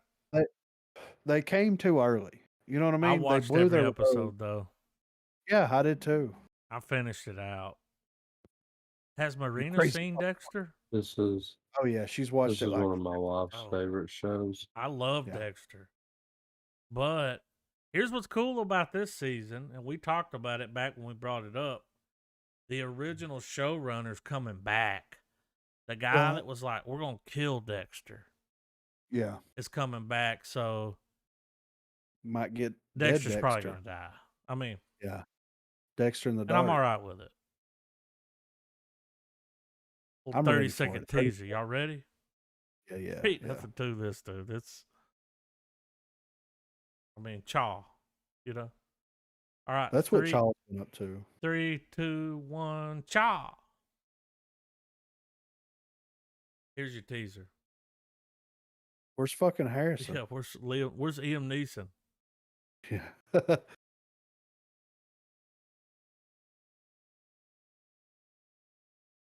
Look at him.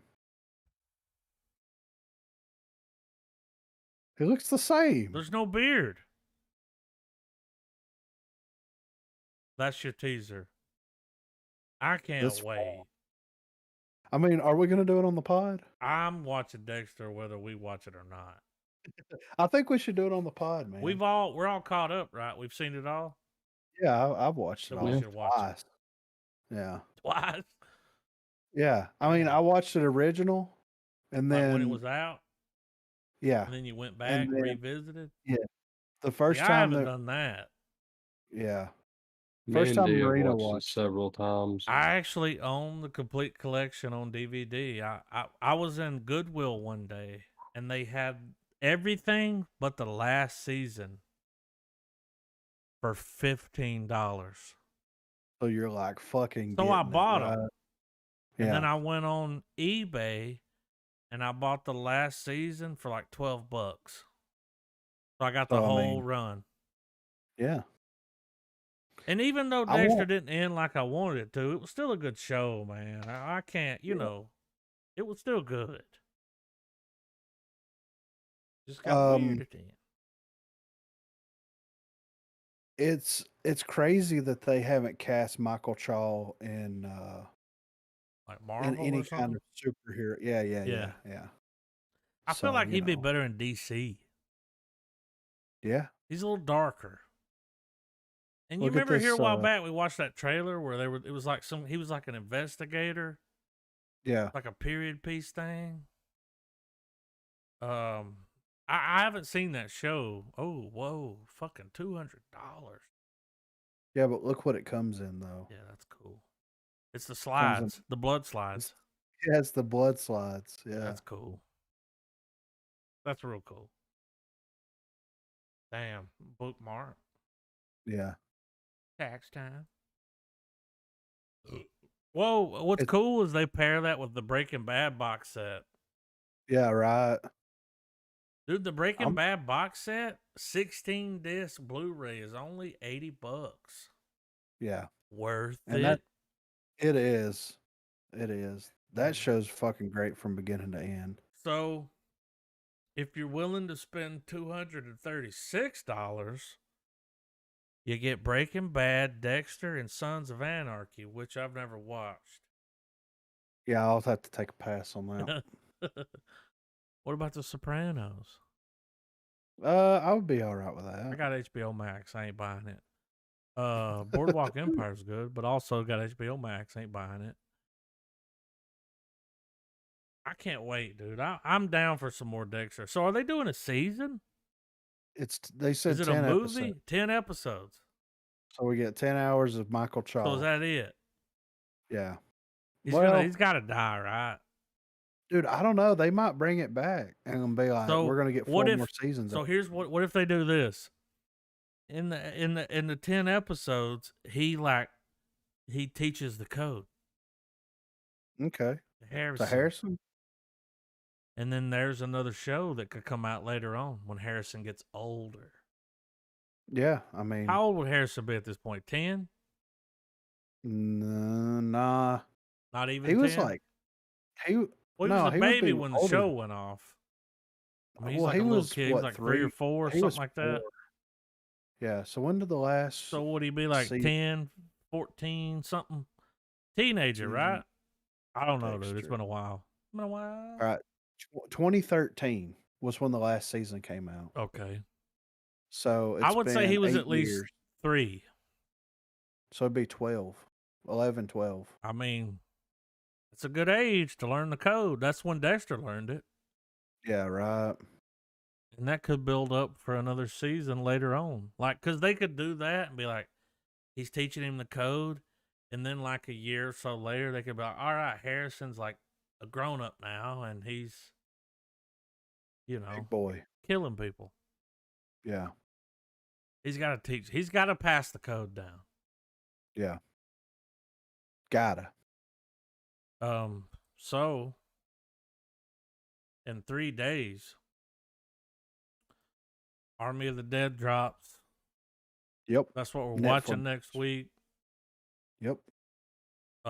Chris D'Elia's not in it, But every time I see the person that replaced him, I'm just gonna put him in that. You know what I mean?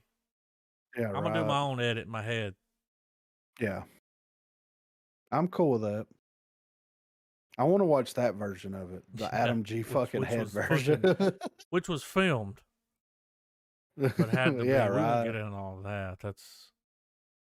We might get a Snyder cut version, you know. Yeah. So next week we're watching that movie. I'm excited about that. I'm excited. Man. We've been waiting, dude. It's been a minute, like a year and a half.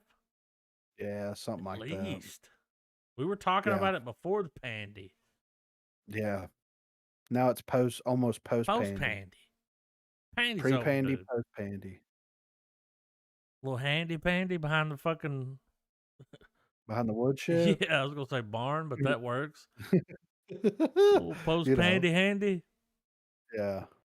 Those are my favorite handies, dude. Yeah, Post pandy. Okay. Yeah. I don't know what to say. That's it. We're done. That's all I got. Yeah, man. I got There's nothing else. If you haven't watched it recently, go back Matrix. and do yourself a favor and watch The Matrix. I gotta thank you, Griffin, because had you not brought it up, there's no way I'm watching those movies. Right. It just wasn't gonna happen. There's too much shit to watch.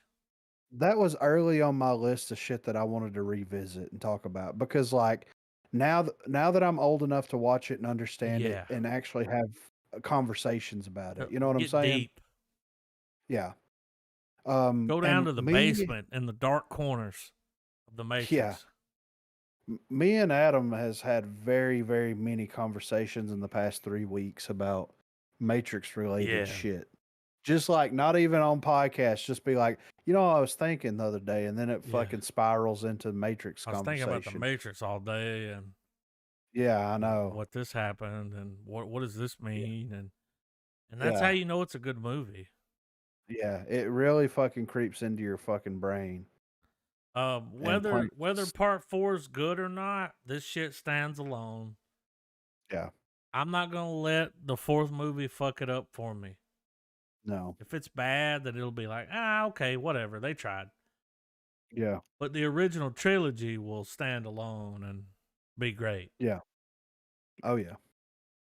It's gonna be interesting to see, But enough to me, in my opinion, enough time has passed to where they can revisit it, bring new people into it, but also with the way that technology has progressed and storytelling as a whole has progressed, it's going to be interesting to see what they do with it, and I'm very excited about it. But you're right, like I'm not going to let it take away from my experience. These were 3 great movies.